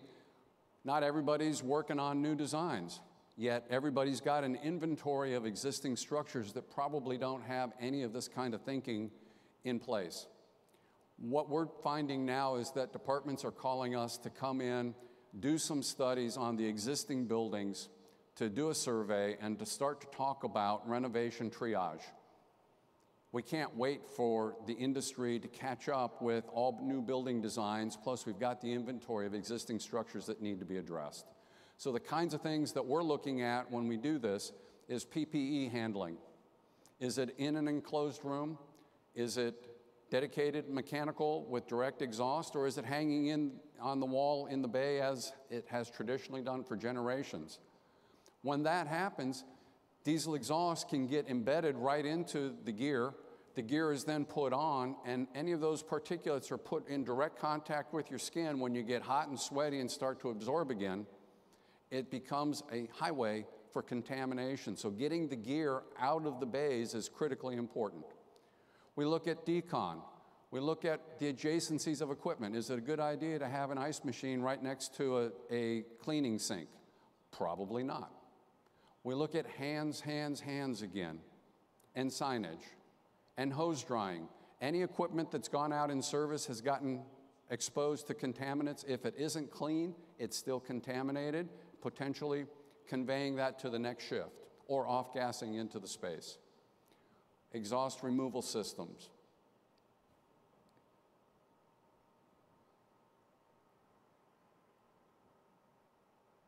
We look at what else is in the bay.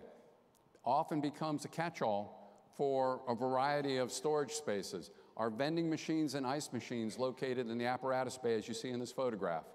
Well, thinking about that, that's exposed to contaminants here at the station. We're then taking that food or that drink, we're consuming it, we're ingesting it, we're transferring those contaminants into our system. Workstations.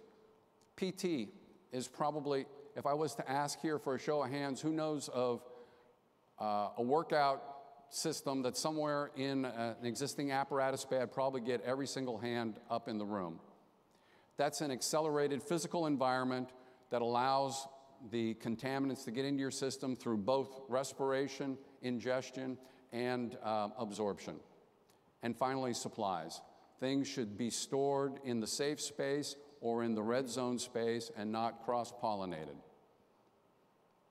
There's a lot of thinking, there's a lot of information. We're just pushing the boundaries, and because construction takes a long time to occur, the industry is lagging, but we're at the forefront of some really important changes in the design, probably the most important trend in all of architecture right now for fire and rescue stations.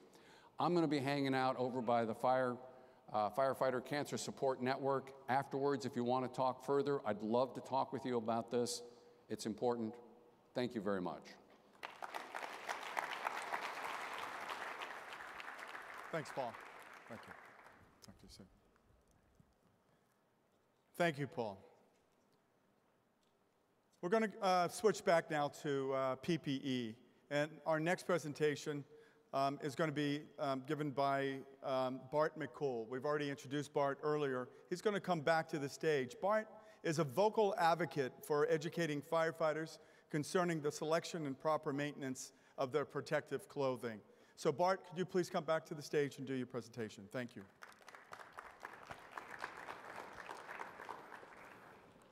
I'm back. What I want to focus on is protective clothing, but especially textiles, and what we're doing in the industry, in the textile industry, to help reduce the contamination of the fabrics, and how we can better produce fabrics that are more easily to clean. So I have one question for you. Who's wearing clean underwear? This will all make sense in a second. Those of you that are wearing clean underwear, can you please stand?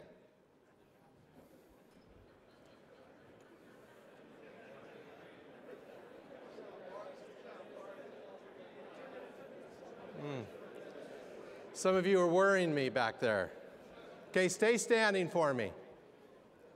Keep standing if you currently in your department have an SOP that dictates when cleaning is done for your structural ensemble.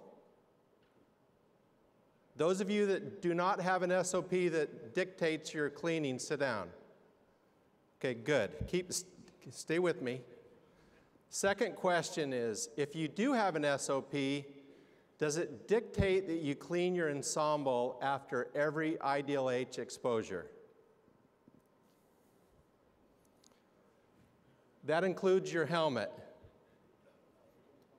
After every Ideal H exposure, do you take your helmet apart and clean it? Okay. Third question. Those of you left standing, do you have an SOP that dictates your station wear being cleaned after every Ideal H exposure? Okay, what I'd like you to do, those of you that are still standing, and those of you not standing, turn around and look at the number of departments that follow the NFPA 1851. There's 4 of you? Okay, here's my point. NFPA is a minimum standard.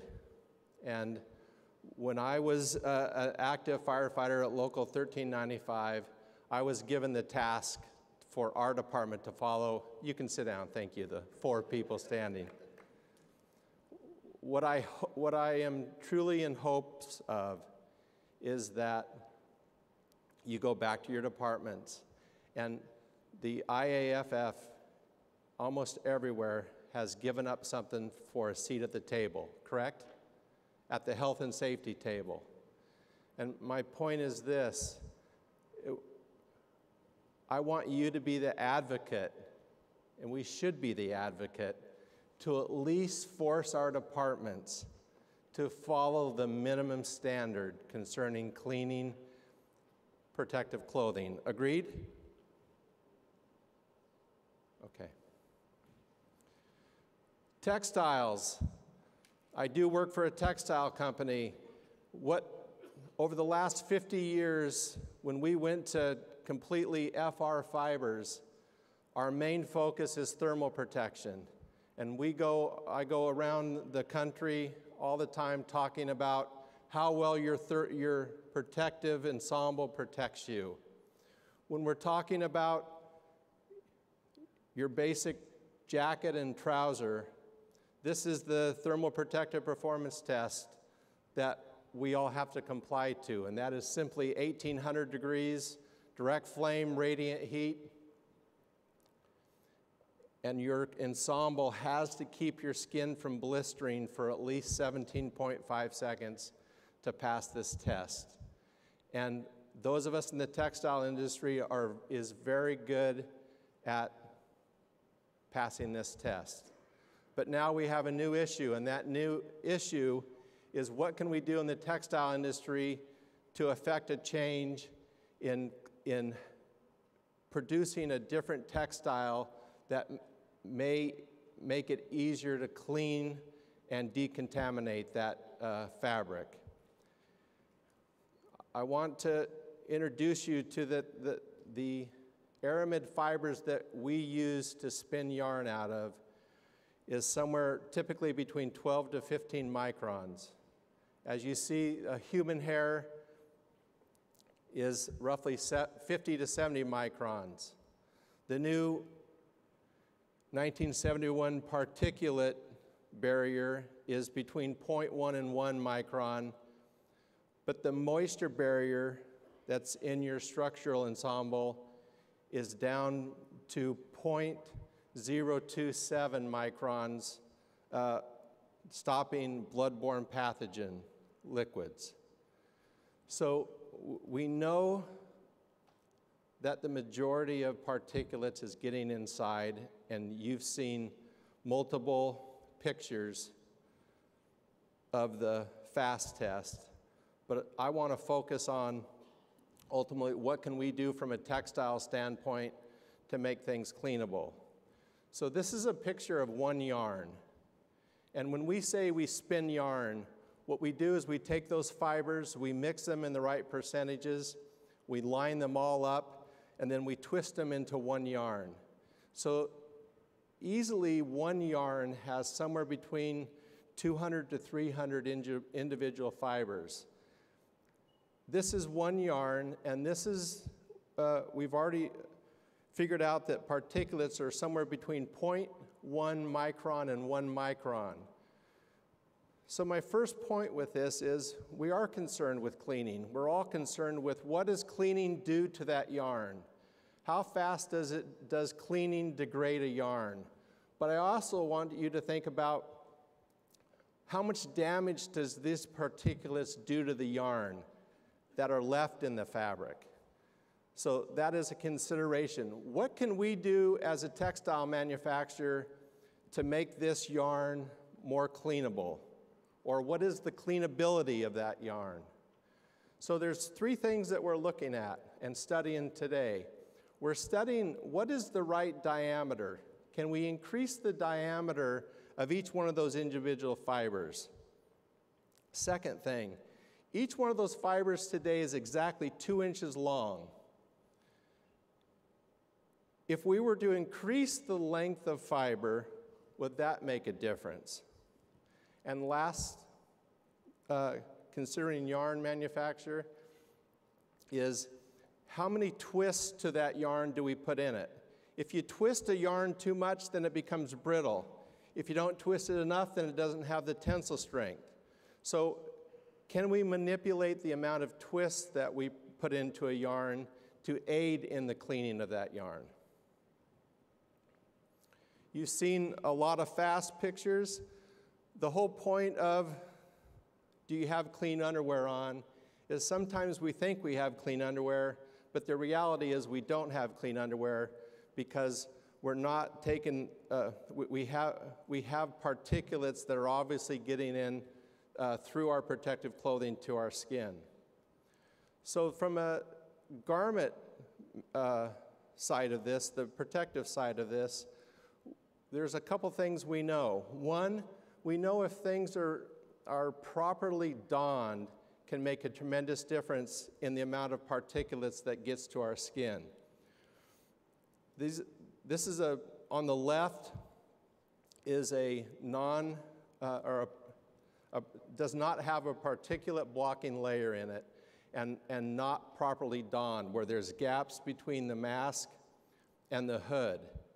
But if that non-particulate blocking layer hood is donned appropriately, it makes a tremendous difference in the amount of particulates that gets to the skin. If you add a particulate blocking layer, obviously that's part of NFPA 1971, that also will make a tremendous difference. Garment manufacturers are looking at how do we slow down, how do we reduce the amount of particulates that are getting in between the coat and the pant, between the pant and the boot. So manufacturers are coming up with multiple ideas in the interfaces between the pant and the coat.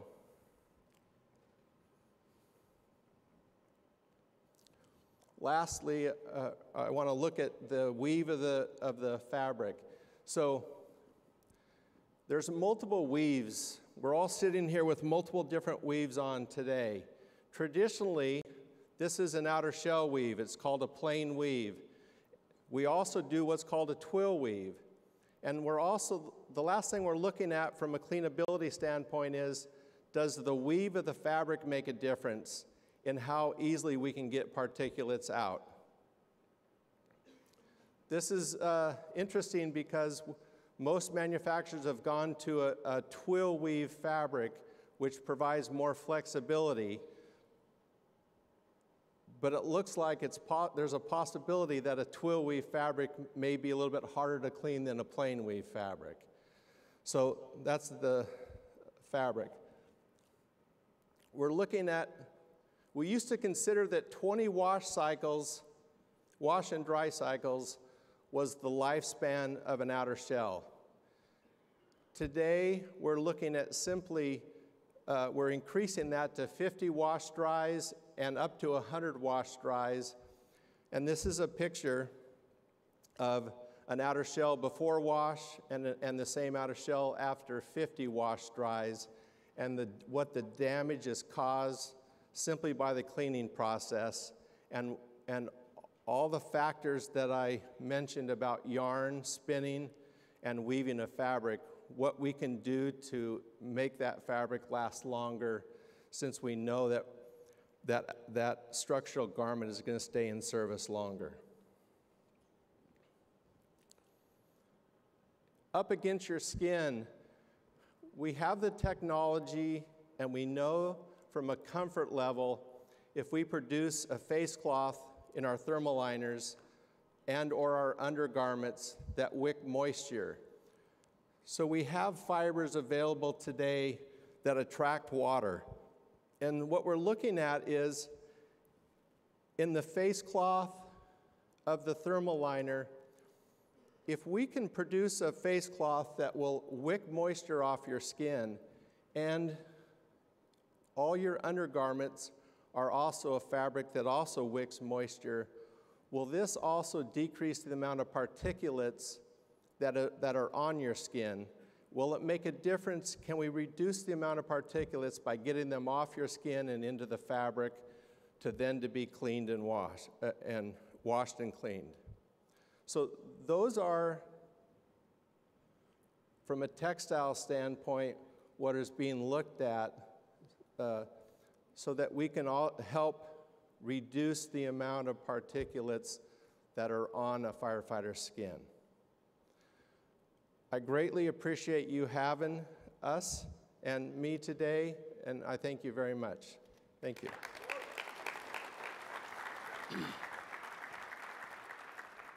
Thanks, Bart. Appreciate it. Thank you, Bart. All of the research and practical applications, changes in SOPs, protocols, and procedures are only as good as our ability to get buy-in from both management and those on the front lines.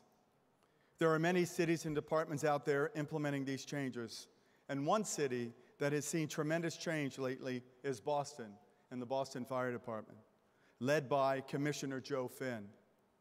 Commissioner Finn served in the United States Marines from 1979 to 1982. Recognizing the high number of Boston firefighters that have died from cancer or currently being diagnosed with occupational cancer, Commissioner Finn made this a priority to reduce this number. Together with the leadership of Local 718, a model of labor management cooperation began to change the culture and practices within the Boston Fire Department in addressing cancer awareness and risk prevention.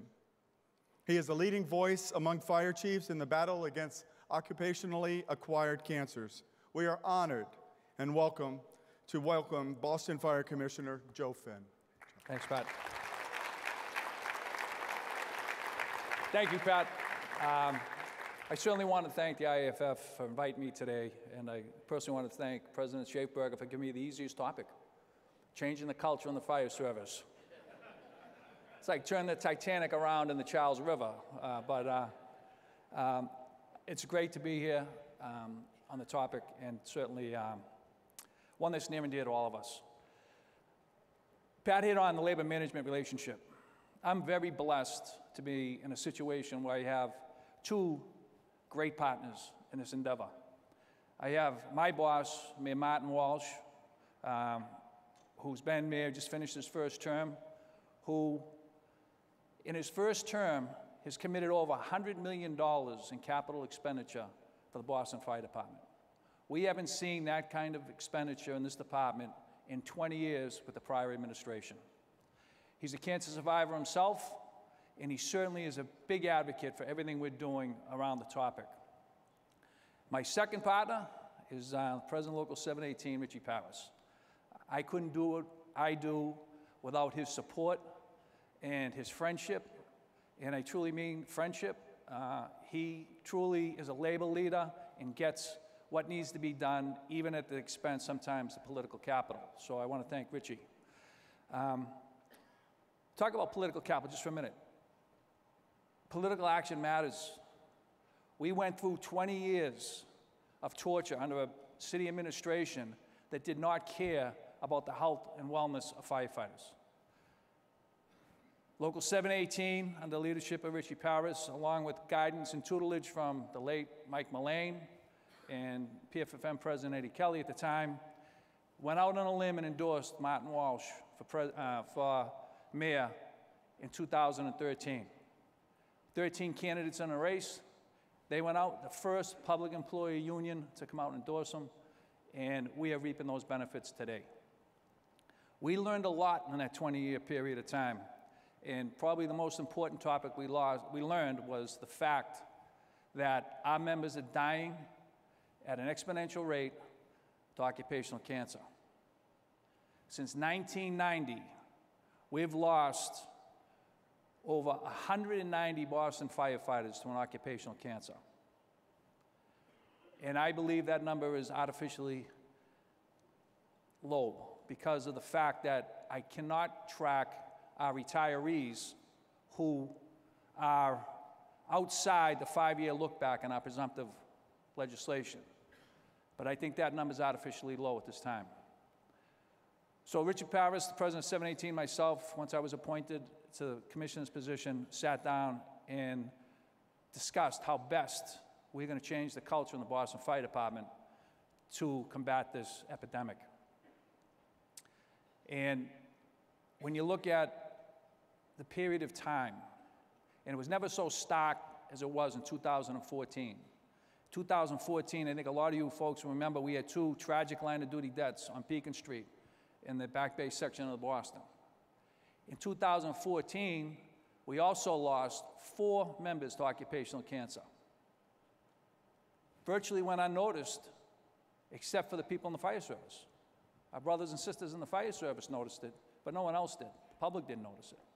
3 of those members were active, and 1 was just recently retired. So it was a very tough year for us. We lost 2 members in line of duty, and then we lost 4 members to occupational cancer. We knew we had to change. Those 20 years of torture where I truly do not want to relive, and I'm sure there's people out in this, and locals out in this audience today that are going through probably very similar battles. But labor and management, this is the topic, that labor and management should be able to find common ground. This is the topic.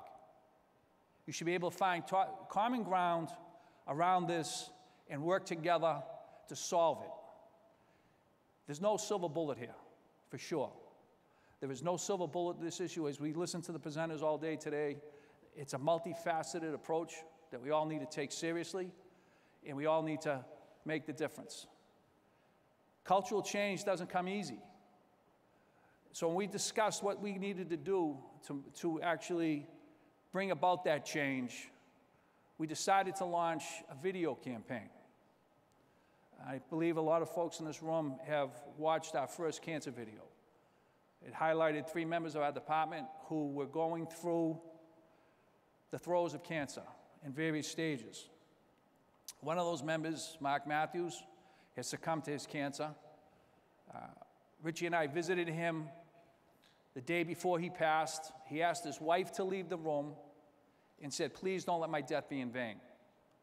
Tell the members to wear their gear. Tell them to keep their mask on. Tell them to do what they need to do, clean their gear." That's impactful when you're sitting with a member of your department who is in the last days of his life, or hours of his life, and that was his concern. So the first video, the intent of the first video was to basically scare people, bring the attention to what's going on, heighten their awareness, let them see firsthand from members of this department what's going on in their lives because they're battling this cancer. Who's going to be left behind? Because cultural change, as we all know, doesn't come easy. It's not an easy process to change culture in the fire service.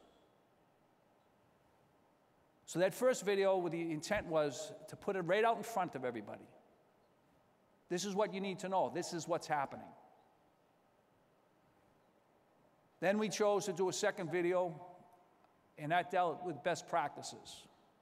We had one of our captains who's survived, he's a cancer survivor, went through a significant colon cancer, and he talks about, in that video, best practices on the fire ground. So now we got their attention, and now we're showing them what they can do for best practices. We've done 2 additional videos. One of them I'm going to show you a little bit, but the third video, if you will, is a day in the life of Glenn Preston, Boston firefighter who is battling a significant cancer right now. He's 42 years old. He has 4 kids under 10. And it basically walks through what is going on in his life. I encourage you all to look at it, watch it. We have established a website. You'll see it in a little bit, takenosmoke.org. It is truly impactful. It's emotional. It has people's attention. And then the 4th video, which you'll see in just a brief minute or 2, deals with, we call it fighting back. It highlights 4 or 5 of our firefighters and what they're going through right now in their battle with cancer. They talk about it pretty in plain speak. They talk about how it's been disruptive in their lives and so on. All of this and all of what we've done is to help all of you help change the cultural mindset. There's an awful lot of personal responsibility comes with this topic. Some people don't like to hear that. Management has a role in this to make sure you have the best equipment, that you get in physicals, that you have the best apparatus, firehouses, which I consider probably, just because we're dealing with it, firehouses in my mind are nothing but cancer breeding grounds. Years of exposure from diesel exhaust before the recapturing systems came on board. The fact that we brought all these gear back to the firehouses after all these years. The average age of Boston Firehouse is 76 years old. One hasn't been built in over 35 years. So the personal responsibility component is the toughest part. Management has their role. Labor certainly has their role to make sure management is doing what they can to help prevent this and deter what is going on. But it comes down to individual firefighters. It comes down to every one of you in this room worrying about yourselves and doing what's right for you and your family. your significant other, your spouse, your husband, your wife, your children, grandchildren. That's where rubber meets the road. It's that personal responsibility component that you just can't delegate.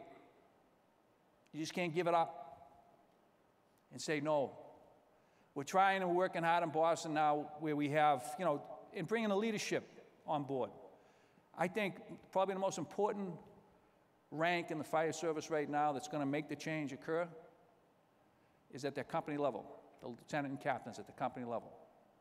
To take a vested interest in your members. If your group is 3 or 4 members, make sure you take a vested interest in them. If you're a captain, in the case in Boston, you're in charge of a company, you have 20 members to worry about. Take a vested interest in them.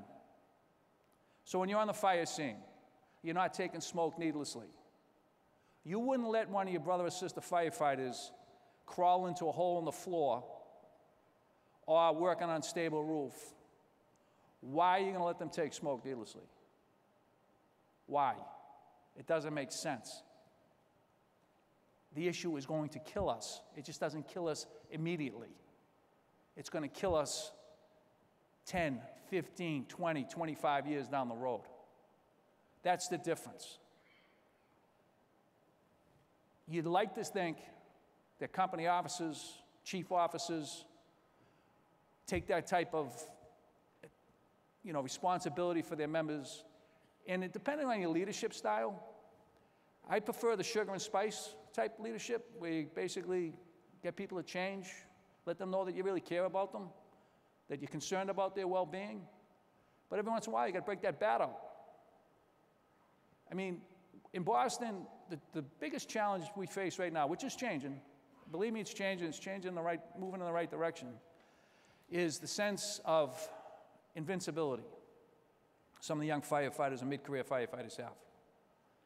In Boston, because of the legislative hiring process I deal with, we haven't hired a non-veteran in probably 15 years, since 9/11, probably around 2004 or so. So we've hired all veterans. And I'd say 50% of them or more combat veterans. They've survived Iraq, they've survived Afghanistan. The smoke ain't gonna kill me. The IADs didn't. The sniper didn't. The smoke's not gonna kill me. That's the wrestling point that we're dealing with. We're seeing the early stage firefighters because of an active change we're doing at the academy, training them. It's that mid-career kid. It's a kid between, I'd say, 8 to 15 years on the job is the toughest nut to crack. Because they all want to be here. They all want to look like they've been here since 1969. They all want to look like that big smoke eater. They want to look like they're the biggest and the toughest, and they're the ones who can do it the best. But that's the toughest nut to crack. The older firefighters, surprisingly, adapt pretty well because they have seen their friends die. At those numbers of 190 plus, everybody's known multiple people, multiple friends, people on the company, people in the firehouse, people in the district. They've witnessed it.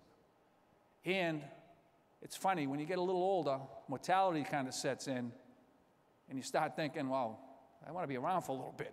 You know what I mean? So they've adapted, and they've been good leaders for us.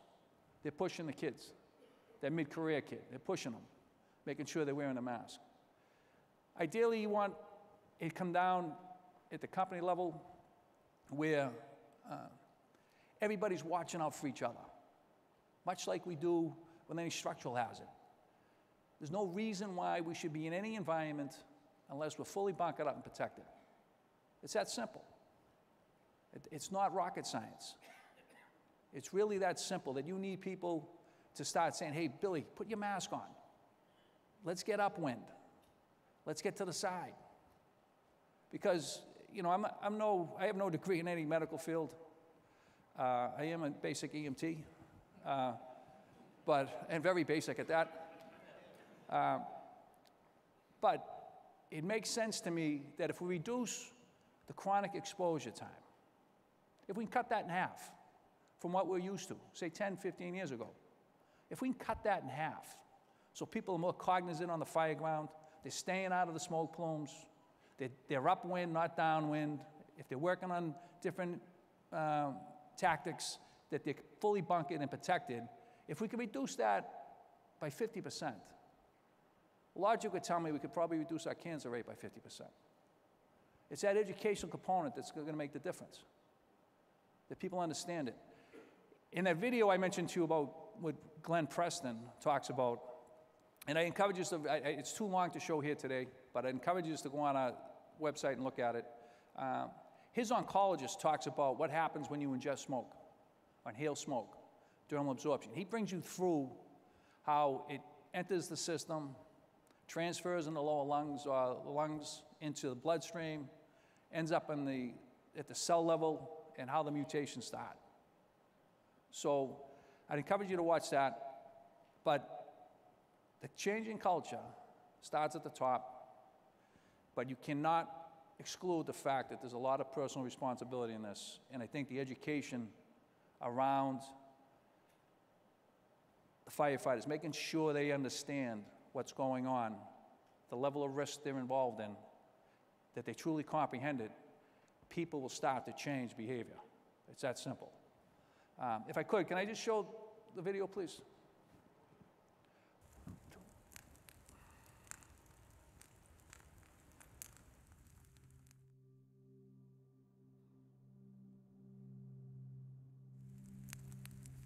Today we added new faces to this wall behind me. These guys are dying way too young. There's too many of them. They shouldn't be dying at 52, 53 years old, and they are. That bothers me that these guys aren't here anymore, that they weren't able to hang around a little bit longer for their families. Our job is dangerous, but the hidden danger of our job is getting us. We call this wall the cancer wall. It's a reminder of my brothers and sisters who have gone through what I'm going through. Firefighters have very high risk for occupational cancers from their exposures on the job. The past several years, we've seen a lot of firefighters in the late 30s, early 40s come down with certain cancers that typically we see in people in the 50s and late 60s. A lot of guys got it. A lot of guys walking around don't know they got it and probably do have it. And I realized I had two little bumps right behind my clavicle. I remember pushing on it, squeezing, and no pain. Now, my wife happens to be a registered nurse. She felt the bumps. Her eyes opened up wide. She looked at me and said, "You need to call tomorrow." I was diagnosed with non-Hodgkin's lymphoma. Testicular cancer is a little different. They do not biopsy, they just pull your testicle right out, and then they biopsy. I was 35 when I got diagnosed. All I could think about was dying young. The cancer's taking a little bit more out of me. Every 3 weeks I go in for scans. Every 3 weeks I go in for chemo. We don't want to see this. I don't ever want to see it. Unfortunately, we will. There's a lot of firefighters' pictures that are on walls all across union halls in America and all across fire departments in America that lost their life due to cancer-related illness. I personally know myself, since I've been the mayor, 3 or 4 folks that have died. We've had over 190 Boston firefighters succumb to occupational cancer since 1990. My own brother, who has 31 years in the job, just came down with cancer. No pain, no signal, nothing.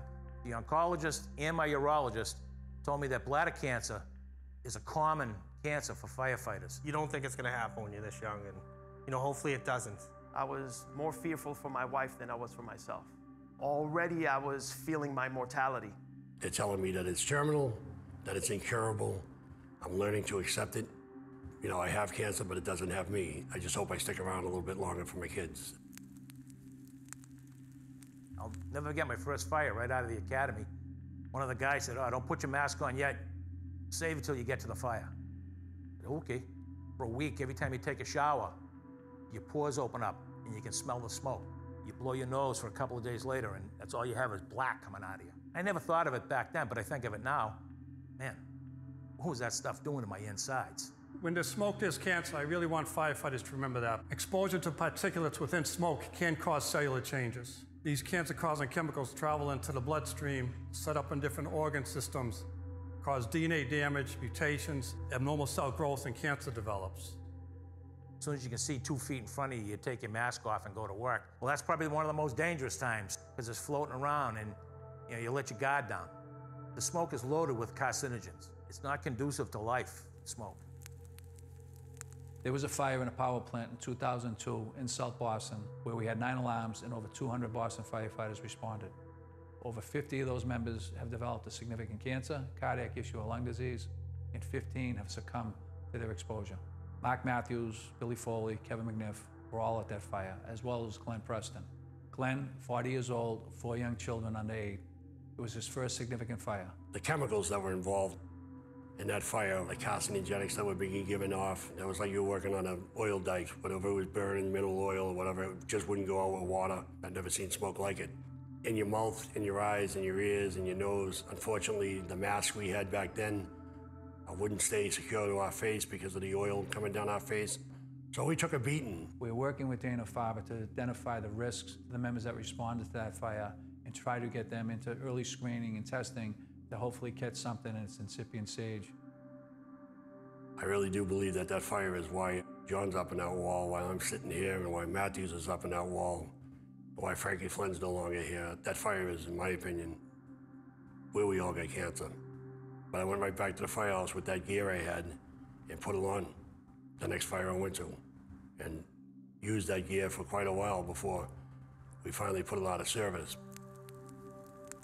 The dirtier your equipment was, the more work it appeared that you did, and the more macho you were. You come back, you smell like smoke, you don't jump in the shower right away, you don't wash your clothes, and your bunker gear just sat with the smoke and the soot on it. Everyone thinks they're invincible. After almost 32 years, I find out I'm not so invincible. Someone asked me one time, "You have any regrets about becoming a firefighter?" I said, no regrets at all. I'd do it again. But what I would do, and I tell them this, is keep my mask on more than I did. Before Mark passed, he told me, "Rich, tell the guys, wear their face piece, clean their bunker gear."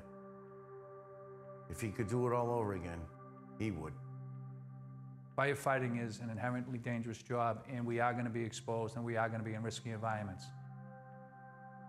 We can reduce the chronic exposure to smoke and soot. It's taking that personal responsibility upon yourself to make sure you don't take smoke needlessly, that you're protected at all times in that hostile environment.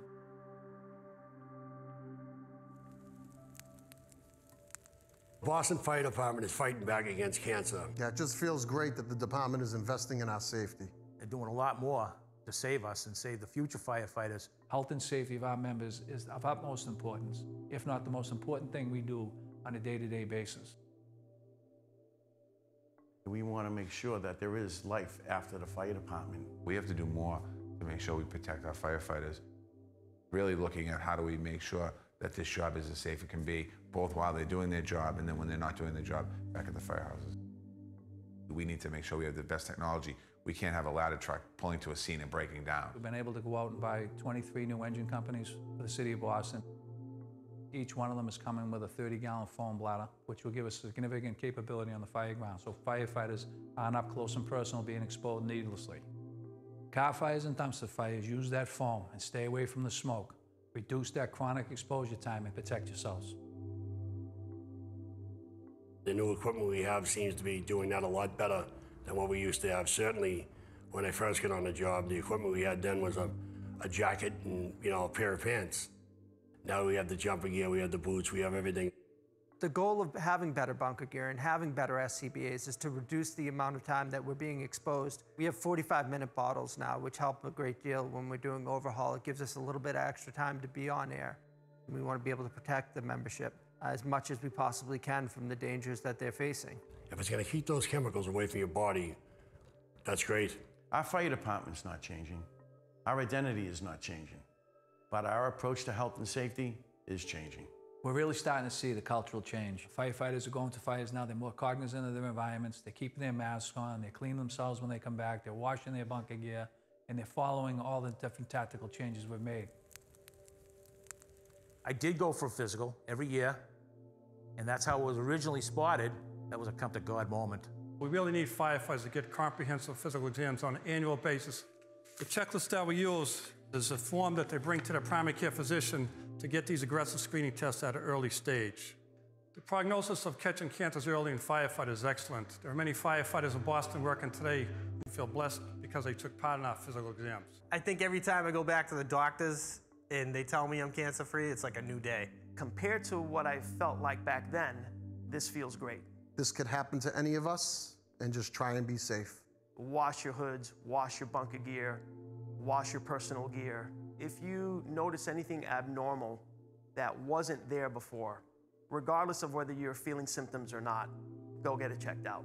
Early detection is best. There's so many cures out there for so many cancers that were a death sentence before, and now they're not. You can beat cancer. I did it, living proof of it. You gotta have a little levity with it too.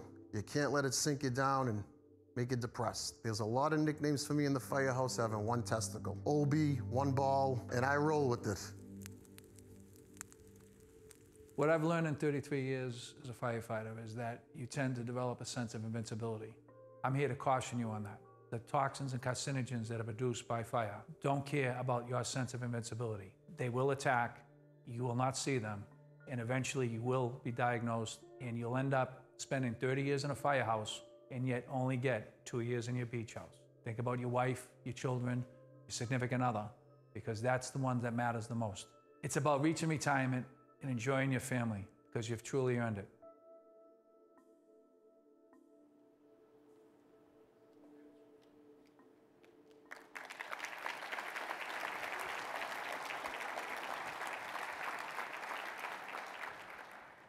I hope you found that informative.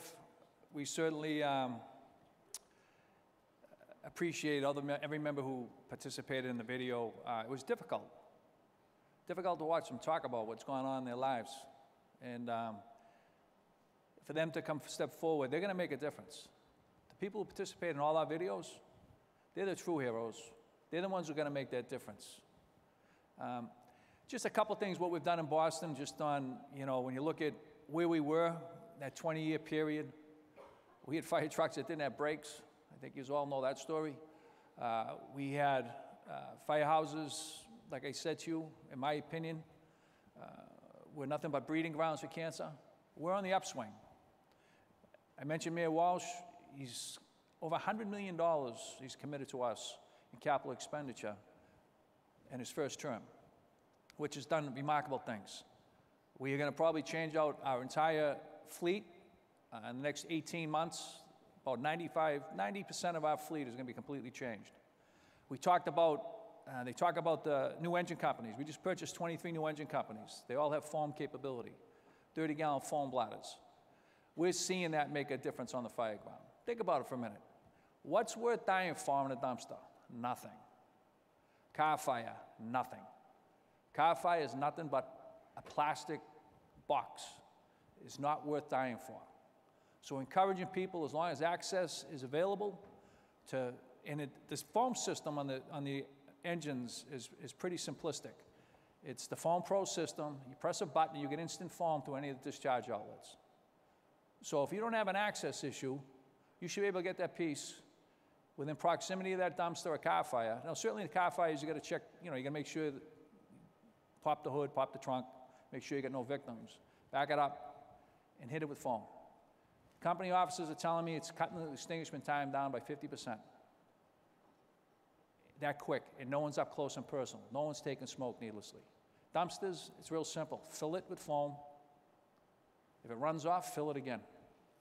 I don't see a reason to be overhauling a dumpster. So, and we've had great success. We've used it in a lot of structure fires too, where we're actually knocking down fire pretty quickly. So we're really experimenting with it at the structural level. At some hard, if you will, hard to extinguish defensive operations where we're outside applying foam to actually bring that other component of the extinguishing process to the table, that smothering effect, and it's working. Another innovative thing we're doing is industrial cleaning in the firehouses. So I've spoken about this a little bit, and we kind of hit a little bit of a snag. We put it out to bid, and the prices came in kind of crazy on us, and we couldn't find a general contractor who wanted to take on the project. So what we're doing is we're retooling, we're sending things back out to bid, and we're going to act as our own general contractor. And the thought is we're going to move companies out of their firehouse, come in industrial clean the house. What's that mean? Air handling systems, ventilation systems. We're going to paint all permeable wall coverings, ceiling tiles. Everything's going to get replaced. All the, if you will, soft tissue, couches, mattresses, everything's getting tossed. We're going to paint. We're going to seal the firehouses with ceiling paint. I mean, and then refurnish the house and then bring the members back. So we're hoping that buys us some time as we try to replace the firehouses we have going on right now. We have 2 projects, 2 brand new firehouses underway right now. Well, not the construction phase has not started. They're fully funded. Each project is about $24 million. Significant. We have 1 firehouse right now that's underway, Engine 50 in Charlestown, which, depending on which spark you listen to, is supposedly the oldest firehouse, I should say, the oldest continuous use lot for a firehouse. Firehouse itself goes back to 1900. I was over visiting it the other day. It's been completely gutted, and we're going to incorporate Paul Erickson's hot, warm, cold design into that house the best we can with an existing structure. And we have another complete renovation going to be happening to one of our, historical houses, Engine 33 and Ladder 15, which I think everybody knows that's going to take place in FY20.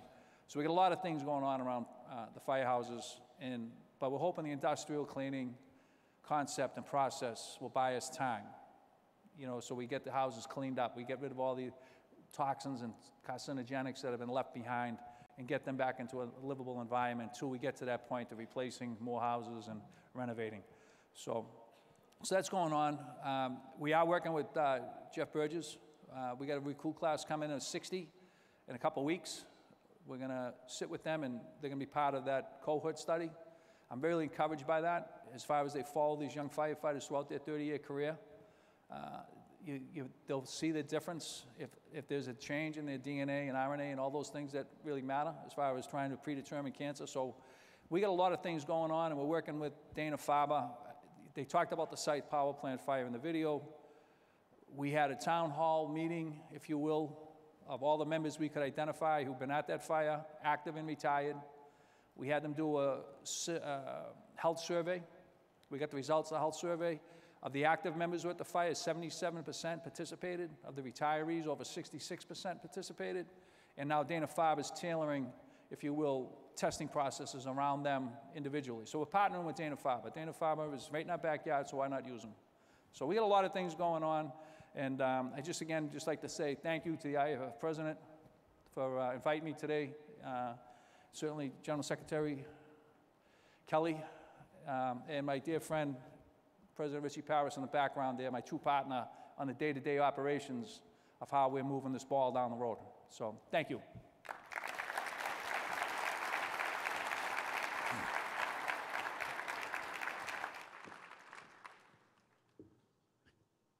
Commissioner, thank you. We need a lot of leadership in this country at your level, and you really have provided incredible leadership. You've been a great friend. We consider you a brother. Keep up the good work for our members. Thank you. Let me, I'm only going to take a minute. I'm just up here to actually apologize. I'm going to ask our GST to close us out today. I apologize to the last 2 presenters that I'm not going to be able to stay in for your presentations. I didn't want anybody to think that I would ever leave this incredible forum and summit that we had today, but I've got to hit the airport with our leadership who's here from New Orleans. We're going down to early tomorrow to meet with a mayor who has reduced their staffing from 803 to 627 over the last couple of years, has absolutely annihilated their promotional system. They haven't had a pay raise since 2008. And I'm going down to see if together we can't get them to do the right thing and get our firefighters taken care of. So I apologize for leaving, but let me just say to you, I'm gonna leave where I started Monday. Every one of you have a chance to improve the health and the careers and the lives of our members. And there's no question in my mind, if you take everything from today and everything from this week and go back home and put it to practice, you'll make that difference. I know you'll make that difference. We will make that difference. And just as I said, because we are the IAFF.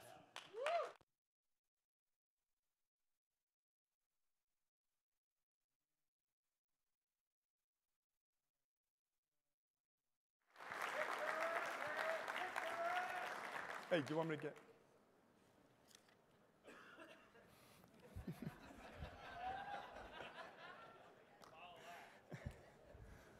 Boy, I can ad lib. Again, I want to thank Commissioner Finn, especially for all the work that he has done. He's done a tremendous job in working up there, and he's got a lot of work to continue to do. The IAFF has been focused on cancer prevention and presumption legislation for decades. However, when a firefighter is diagnosed with cancer, we have relied on the experts at the leading oncology facilities to ensure our members receive the best possible care and treatment. As a result of a 2016 convention resolution, the IAFF convened a group of affiliate leaders, researchers, and physicians to discuss cancer in the fire service, much like we are doing here today. One presentation was given by Dr. Soon Shong of Nant Health, convinced us that the IAFF needs to learn more about the treatment itself. Here to discuss an innovative approach to cancer treatment is Amy Trainin. Amy is the Associate Vice President, Oncologist, Clinical Operations for Nant Health. Nant Health is a high-tech health company that uses the latest genomic and proteomic analysis that leverages the body's own immune system to customize treatments for cancer patients. Amy serves as a clinical oncologist, subject matter expert as part of medical affairs team, and educates internal and external customers and stakeholders about genetics and genomics. To discuss how GPS Cancer is fighting cancer, please welcome Amy Trainin.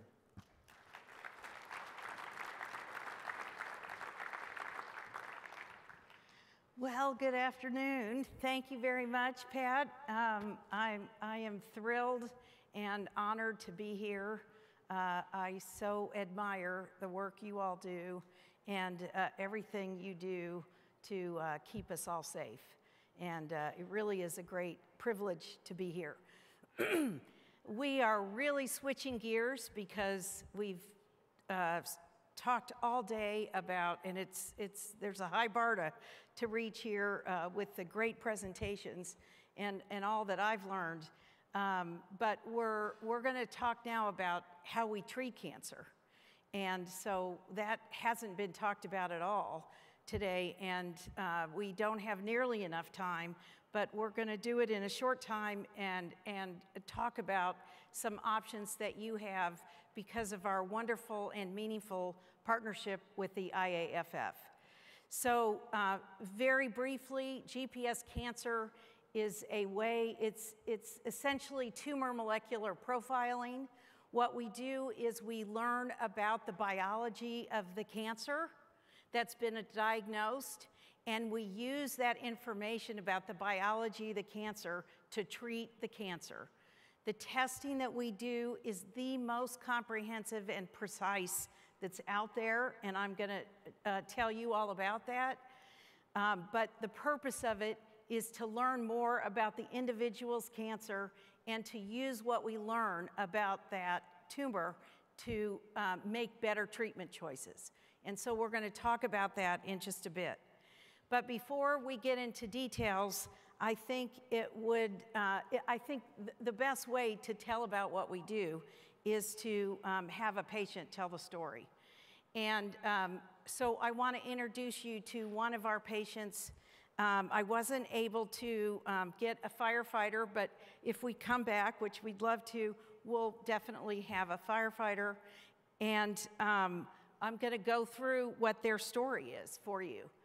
And the other thing is we weren't able to do a nice video like everybody else has had. I'm going to tell you their story, and we did an audio interview. So I hope it's not quite as nice, but I hope it does what we want. And that's to give you an idea of the power of this and what you all have available for your locals. So I'm going to introduce you to Sharon and her husband Brent, because you're going to hear from both of them, and you're going to see pictures of their whole family. Sharon's clinical history is that she's a 62-year-old woman who was very healthy and, you know, lives the way you all do. Exercised, ate right, you know, lived a healthy life. And one day she noticed that one breast was a little different than the other. And fortunately, she didn't wait. She went right into the doctor. And lo and behold, that led to you know, further testing, mammogram, ultrasounds, biopsy, and it did turn out to be cancer. So you're going to hear more about her cancer journey in a minute. But more than Sharon's clinical history, I want to tell you a little bit about her and her husband. So she is the mother of 2 kids that are in college. They're both college athletes, so they stay incredibly busy. She founded the largest medical clinic for the indigent and homeless in Charlotte, North Carolina. And it was so successful, she was able to turn that over to the county. And then what she did was she started a nonprofit for kids, to help kids with any sort of issue they might need help with. So she now leads a very large kids foundation in the Carolinas called Kids First of Carolinas. And they've helped over 35,000 children and families over the years. And that is really Sharon's passion, is the work she does for that foundation. Brent has worked in healthcare technology for most of his career, and also in that area, and travels around the country. So what happened? So she was diagnosed with breast cancer, as I said, and Sharon decided that she wanted to treat it very, very aggressively and do all that she could. She's a take charge kind of person. She wanted to do all that she could to treat the cancer and get rid of it so that it would not take her life. So she chose to have both of her breasts removed and then immediate reconstruction. A pretty aggressive treatment for what we thought was early stage breast cancer. So this is Sharon just 2 days post-operatively.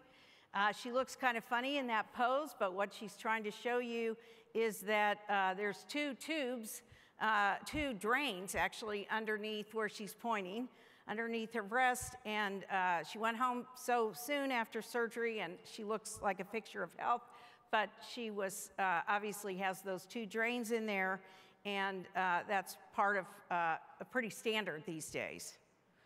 But one thing that she didn't expect was that the pathology would come back from her tumor, and it showed that it was more advanced than they had originally thought.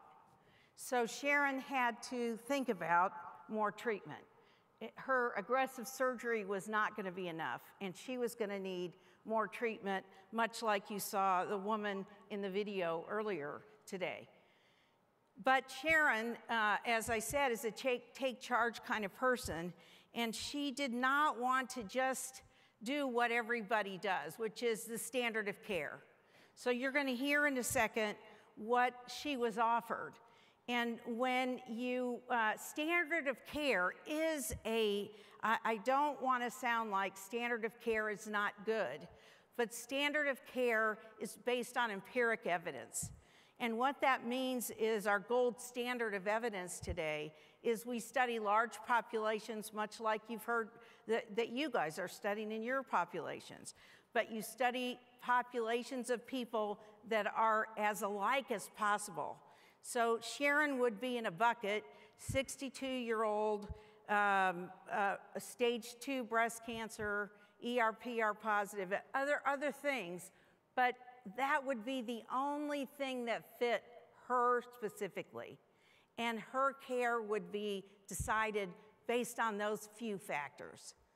But we all know that cancer is more than just those few factors, and then beyond the cancer, Sharon is, and each individual is more than just those few factors. So let me let you listen to Brent about their visit with the oncologist and finding out treatment recommendations.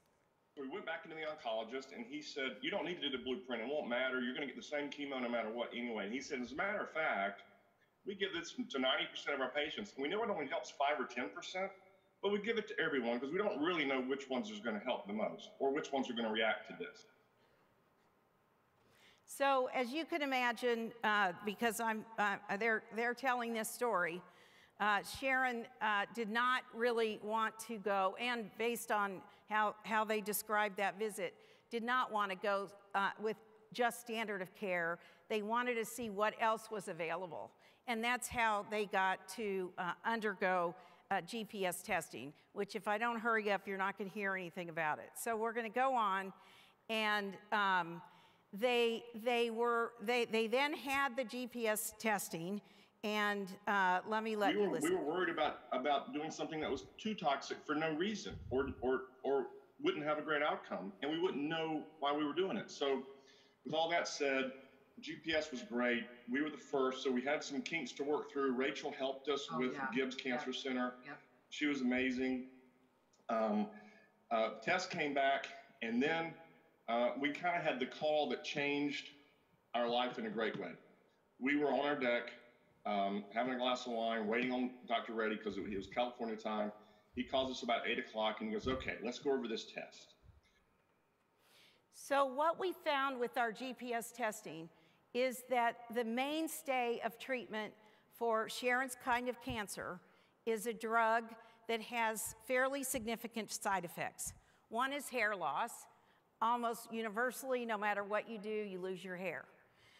Another is cardiac toxicity. So you may say hair loss, you can deal with that, but others would argue about that. But cardiotoxicity, we all need our hearts, right? So you don't want to have cardiac toxicity unless you have to. It also causes fairly significant nausea, vomiting. It decreases the blood counts, on and on and on. This is a mainstay in what would have been recommended to her. But what we found out with our testing, that drug would not work.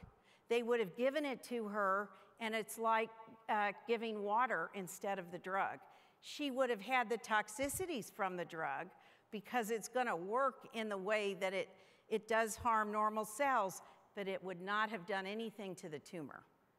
So she, of course, went with the recommendations based on, she still was under a standard protocol, but it was guided by the findings of GPS. And that's what makes the biggest difference. One of Sharon's concerns was losing her hair, and you're going to hear from her in just a second. This is another funny picture, it may seem, but this is an ice cap, a chemo cap, they're called, to help Sharon so that she didn't lose her hair. That was important to her. That was a part of what she didn't want to have to lose because of cancer treatment. And that's also important to take into account. Up front, going to the doctor in Charlotte, Dr. Reddy said, I said, Dr. Reddy, I'm worried about losing my hair. And he said, nobody loses hair anymore. What is that about? Nobody loses hair. Use ice caps, which I had no idea what ice caps was, and I was able to get ice caps. But when I went back to the doctor in Charlotte, he said, don't worry about hair. We're guys. Guys don't care about hair. Just go get yourself a scarf or something. I was just so taken back and appalled. And just working in healthcare my whole life and having all the contacts in Charlotte that I knew and loved, that there wasn't someone out there in Charlotte that would understand.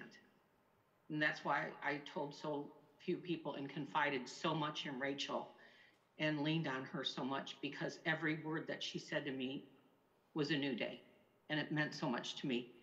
I never dreamed I would be able to stand in front of 14,000 people at the Trans-Siberian concert and accept a big old check, but I was able to because of Nat Health, because I was able to find out what the tumor was, not where it was. And that was so important. Rachel kept saying, Sharon, it doesn't matter where it is, it matters what it is. And that, for me, meant the world. It meant my life. You guys gave me my life back. And now I just feel like I can do anything. So Sharon has finished her treatment, and she is, I'm very happy to say, she is doing very, very well, as you saw by the dates. This is all very recent, but we would expect that she would continue to do very, very well. And I am going to have a few minutes to let you know what this testing is, but one more few words from Sharon and Brent. Now we feel like we've gone from being totally afraid and uncertain to feeling like we've got a 96% chance that this never comes back. And where we are today versus where we thought we were a couple months ago, it's just light years. We're so much further along. Sharon's got a great outlook. I do. You know, her attitude's amazing to begin with. You know, there's no sad days here. We're happy, and people need to feel happy and empowered. They need to feel like they have control, and you do have a choice. We're living proof that this makes a lot of sense. I'm walking here. I'm living proof. This is the answer. It's God, Reddy, Rachel, Casey, Nat Health. So a wonderful story. And now let me go over a little bit, for those of you who don't know what GPS is, and help you get a little context around this, because you can also make this available to your associates who may come down with cancer, even though we're working hard that that doesn't happen.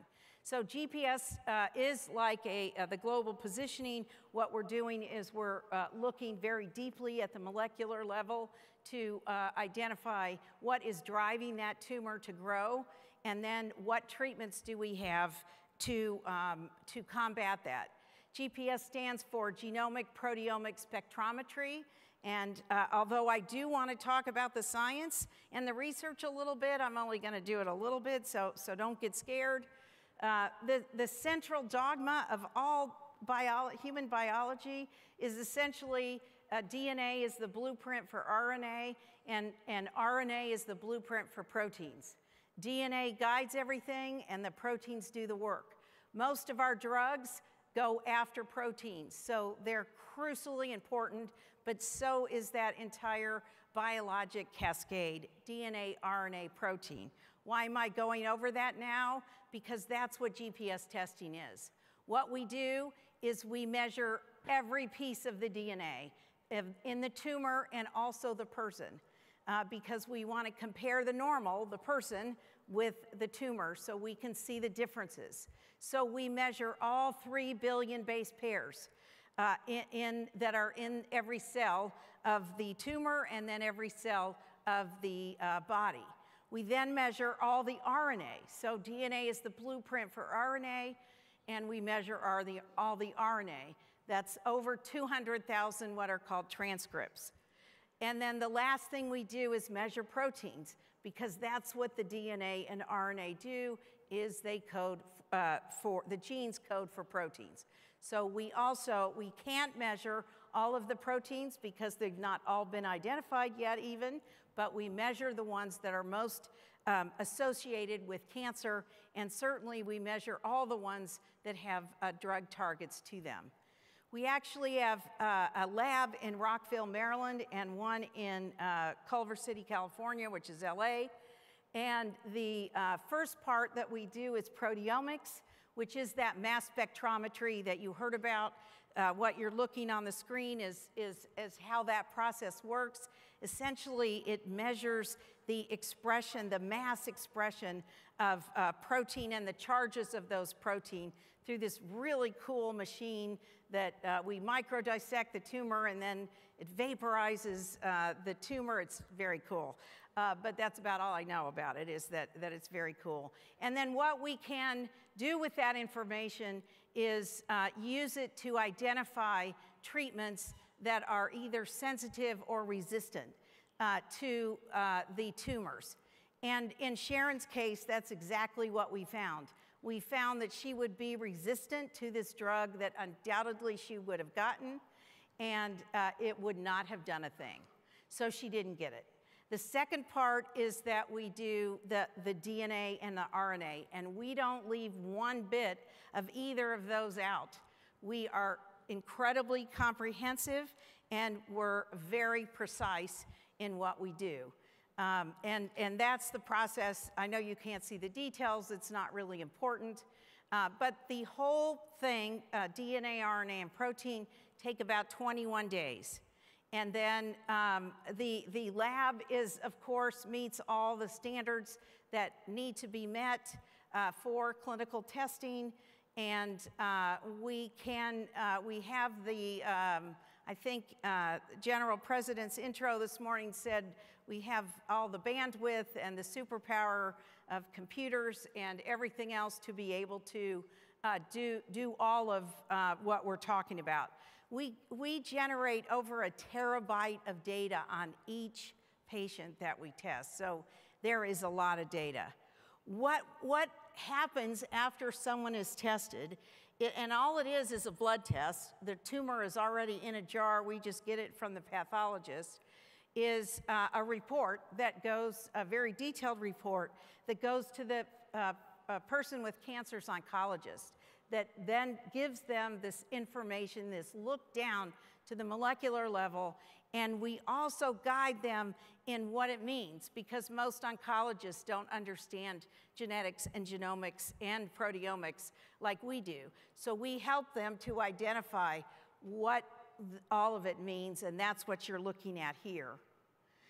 This is who's appropriate for genetic testing, or for GPS cancer. And it can be anyone, but really in today's world, it's about treatment. So we want the oncologist to want to use the information, because the purpose of it is really to guide treatment decision making. So it's mainly used today when cancer, definitely only when there's going to be further treatment, like in Sharon's case. But the list that you see is a beginning list, but you can certainly call us and see if GPS testing would be appropriate. It's not appropriate for everybody with cancer, not yet.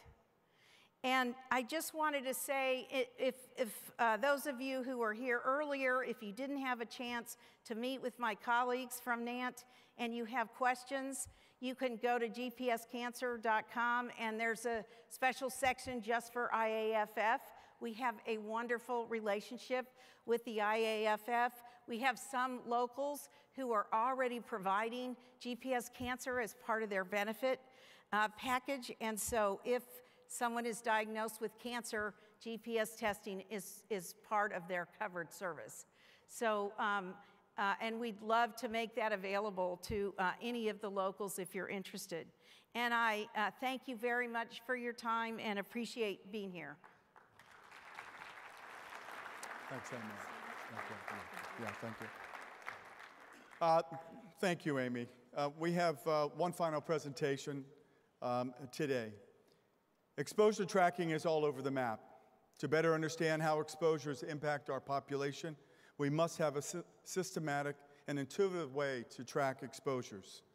To share with you an exposure tracking method that we believe will transform this process and provide researchers with more data than previously available is my colleague, Dr. Lori Moore Merrill. Lori is the IAFF Assistant to the General President for Technical Assistance and Information Resources.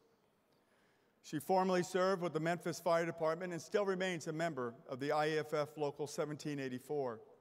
Lori's expertise is in emergency response, system design, staffing and deployment, systems performance, and evaluation. She has been the lead in the development of the National Fire Operations Reporting System, NFORS. This system includes a firefighter exposure tracking model. This model is being used by AFG-funded grant projects for firefighter cancer surveillance. Please welcome Dr. Lori Moore Merrill. Thank you.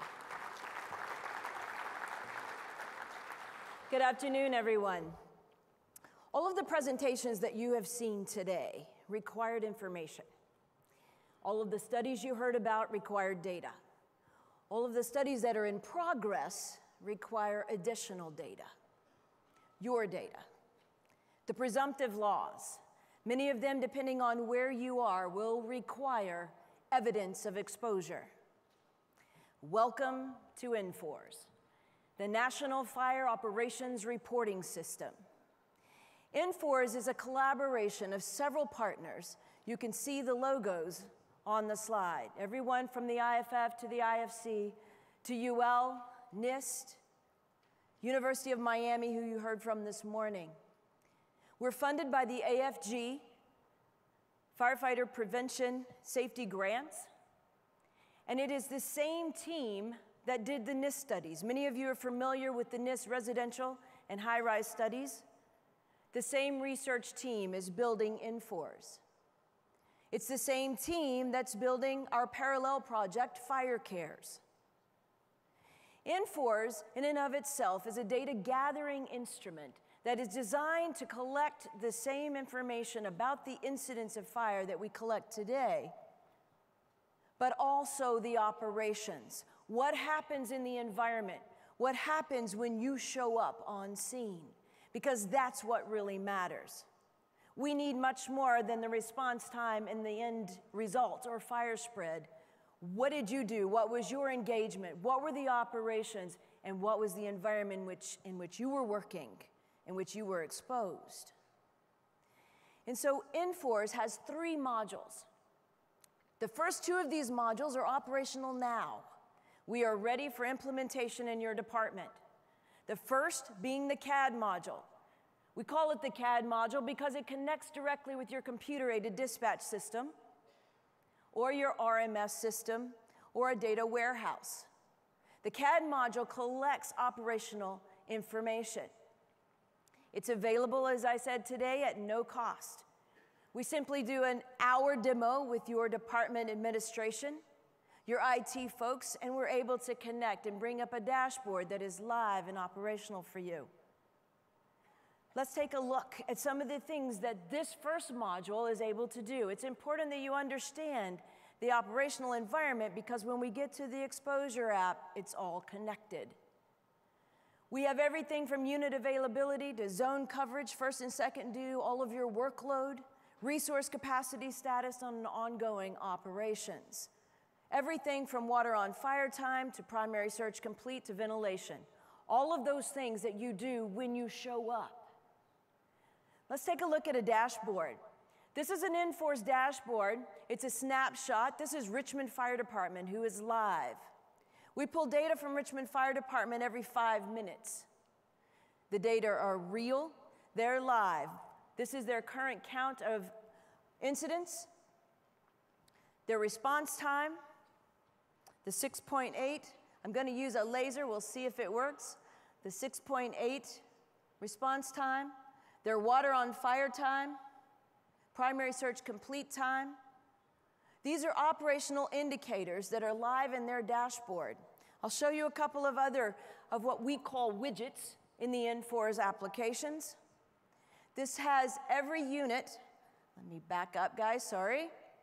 This has every unit as they respond, what calls they make, the type of calls.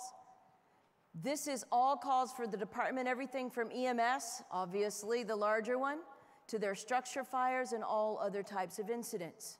All of these are live. Anything you scroll across in the dashboard, if you were seeing it live, comes alive and gives you additional information. This is Hanover, Virginia. Their dashboard also live. You can see it looks a bit different because all of our dashboards are customized. The data that they collect, the data they want to see, live for all of their officers. On this one, I want you to see the heat map. On all of our dashboards, there's a heat map. It's live with the call volume, and the heavier, the darker circles, obviously higher call volume. You can scroll in and search this database for any types of call. One more widget I'll show you in the operational side is this one. You can see the double donut here. The inner ring, just to give you some insight, the inner ring are first response zones in Hanover. First response zones by station, the outer ring are responding units. One of the things this particular widget does for us is in this, if you look in this particular ring, you can see the first 3 units. If we were live, I could show you that those first 3 bars are the units deployed from that station.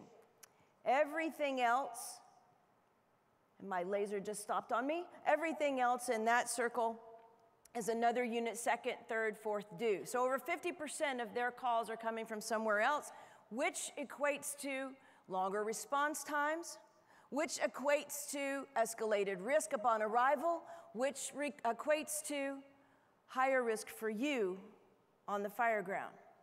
You see, these are insights we get from operational data that describe the environment in which you respond. Let's move on now to the exposure module.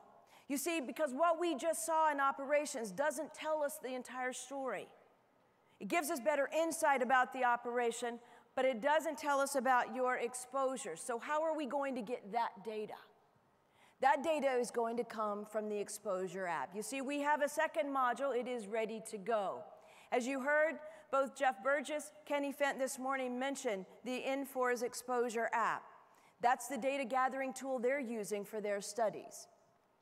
We've created it so that it looks like a dashboard. It's almost a gaming dashboard with the millennials in mind, that they would have a personal dashboard. So think of this and what you're seeing now as it being on your phone.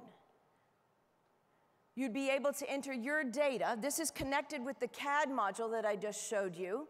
But a couple of widgets you'll have on your own personal dashboard, the type of calls to which you respond. The red, obviously, fire. The blue, EMS. And the yellow would be anything else from hazmat, other types of scenarios. Another thing you would have on your personal dashboard would be exactly what you were doing when you were exposed. So you can see you even have bars, and the length of the bar being the longer the duration or the more exposures doing that particular activity, from extinguishment to overhaul to ventilation, and you can see the rest. We're even going to track your annual physicals. These data reside in your account.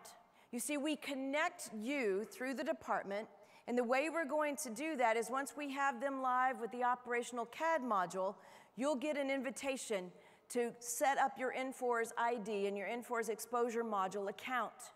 Once you have an Infor's ID, it stays with you for life. All the data are encrypted, they are yours. It becomes your career firefighter diary. And God forbid that you have any cancers in the future, you have your evidence of your exposures. This is key. I want to show you a couple of the things that take place in the module. This is the incident tab that you would have on your phone. It records every incident you go on in your career. This is because we link live through Telestaff or another staffing module from the CAD. We would be able to pre-populate your incidents in your account, so that when you pull up your incidents, they would all be there. You could merely select the one that you want to record an exposure. You pick that one, the unit you were writing, and then it moves you to the exposure page. It will pull up that call in a map, make sure it's the one you want to record the exposure, and you simply click on Add Exposure.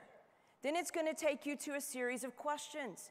Now, these are going to be very familiar to you because you've heard them in other presentations this morning.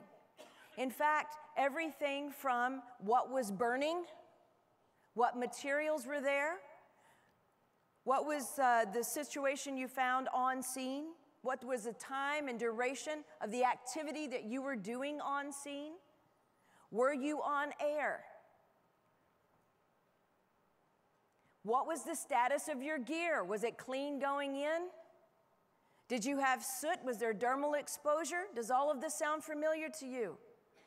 All of our speakers today, in fact, participated in creating the questions for this exposure application. So it continues on asking all of these questions. Did you wash your hands? Did you shower? Did you change your hood? Did you change your gloves? All of the relevant information that you've heard all day today. All of these questions are in the app. So you complete your app, you hit save, and it's going to record in your exposure list. You see two lists. There's an incident list, so you have every incident that you've responded to in your career, and you have the exposures from those incidents. Once you've saved it, it will update then your dashboard so that it records. And you'll note that there are more incidents, obviously, than exposures. Some departments have asked, well, what if we want to record every incident every time they roll out because of diesel exhaust? You can certainly do that. So there are customizations that can take place with the application once it's been implemented.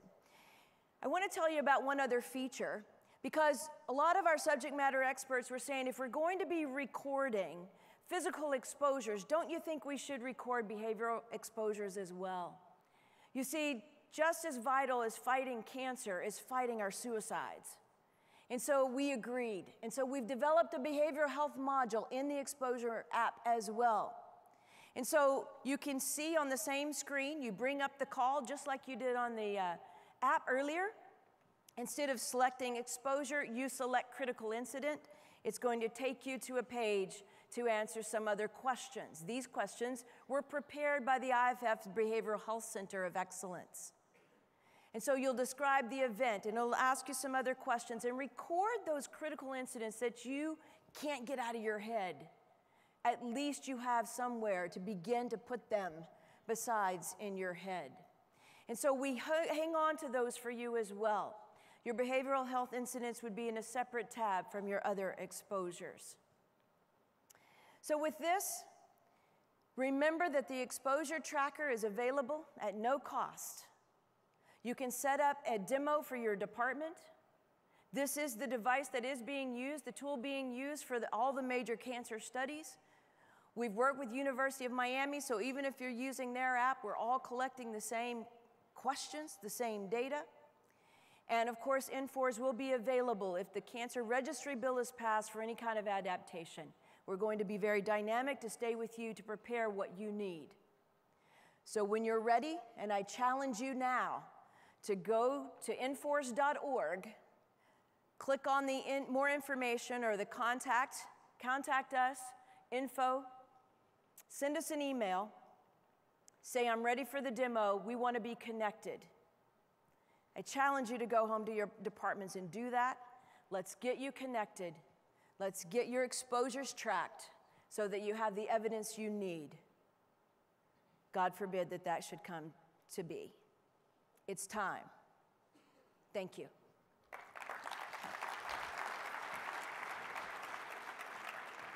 Thank you. Thank you, Lori. I want you to know that you've been part of what we hope will become a global forum to exchange ideas. We live in a time of great change. Some of those changes offer promise and hope, others knowledge and best practices. But at the base of this event and the heart of this summit is the desire to save lives and make a life-saving profession better. I would also, at this time, just like to recognize the Firefighters Cancer Support Network. They continue to educate firefighters in cancer awareness and prevention methods.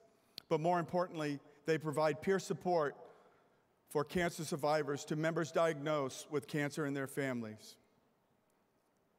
At this time, I would like to welcome General Secretary Treasurer Edward Kelly, Boston Fire Department firefighter, up to the stage to close our Cancer Summit. Patrick, thank you. You and your staff did an incredible job putting on this Cancer Summit. And thank you to E18 Studios and all the IAFF staff for the great work they've done to put this summit on. And our partners in Coronado Springs and the stagehands and all the work that you've done. I want you to know, as a Boston firefighter, Commissioner Finn ordered me to shave as soon as I get home.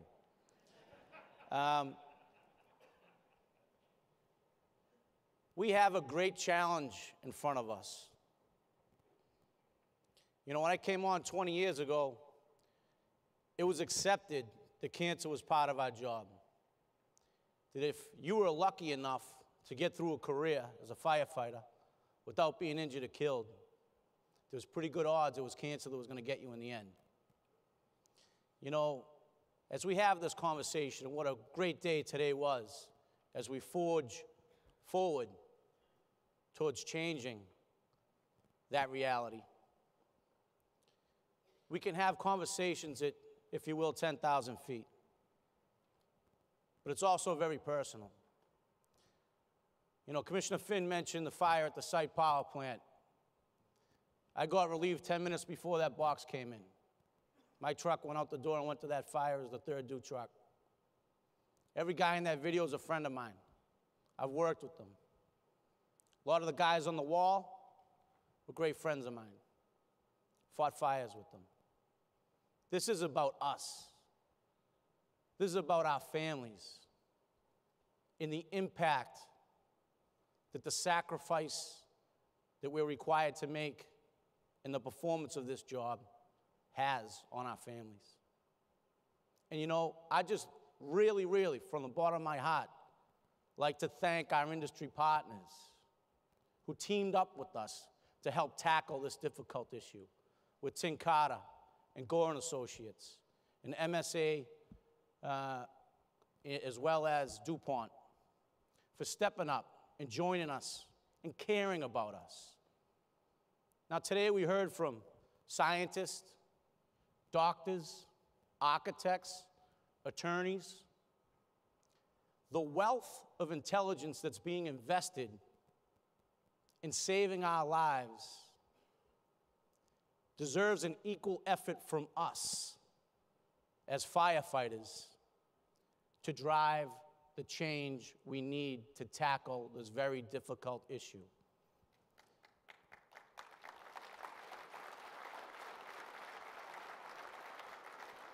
In order for you to drive change in your firehouse, you have to be strong. But you're a firefighter. We fight for a living. We die for strangers.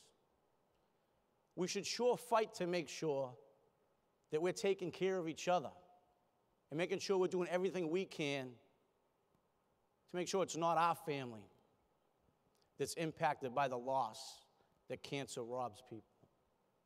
Cancer, as my friend Bobby Halton pointed out to me earlier today, cancer sucks.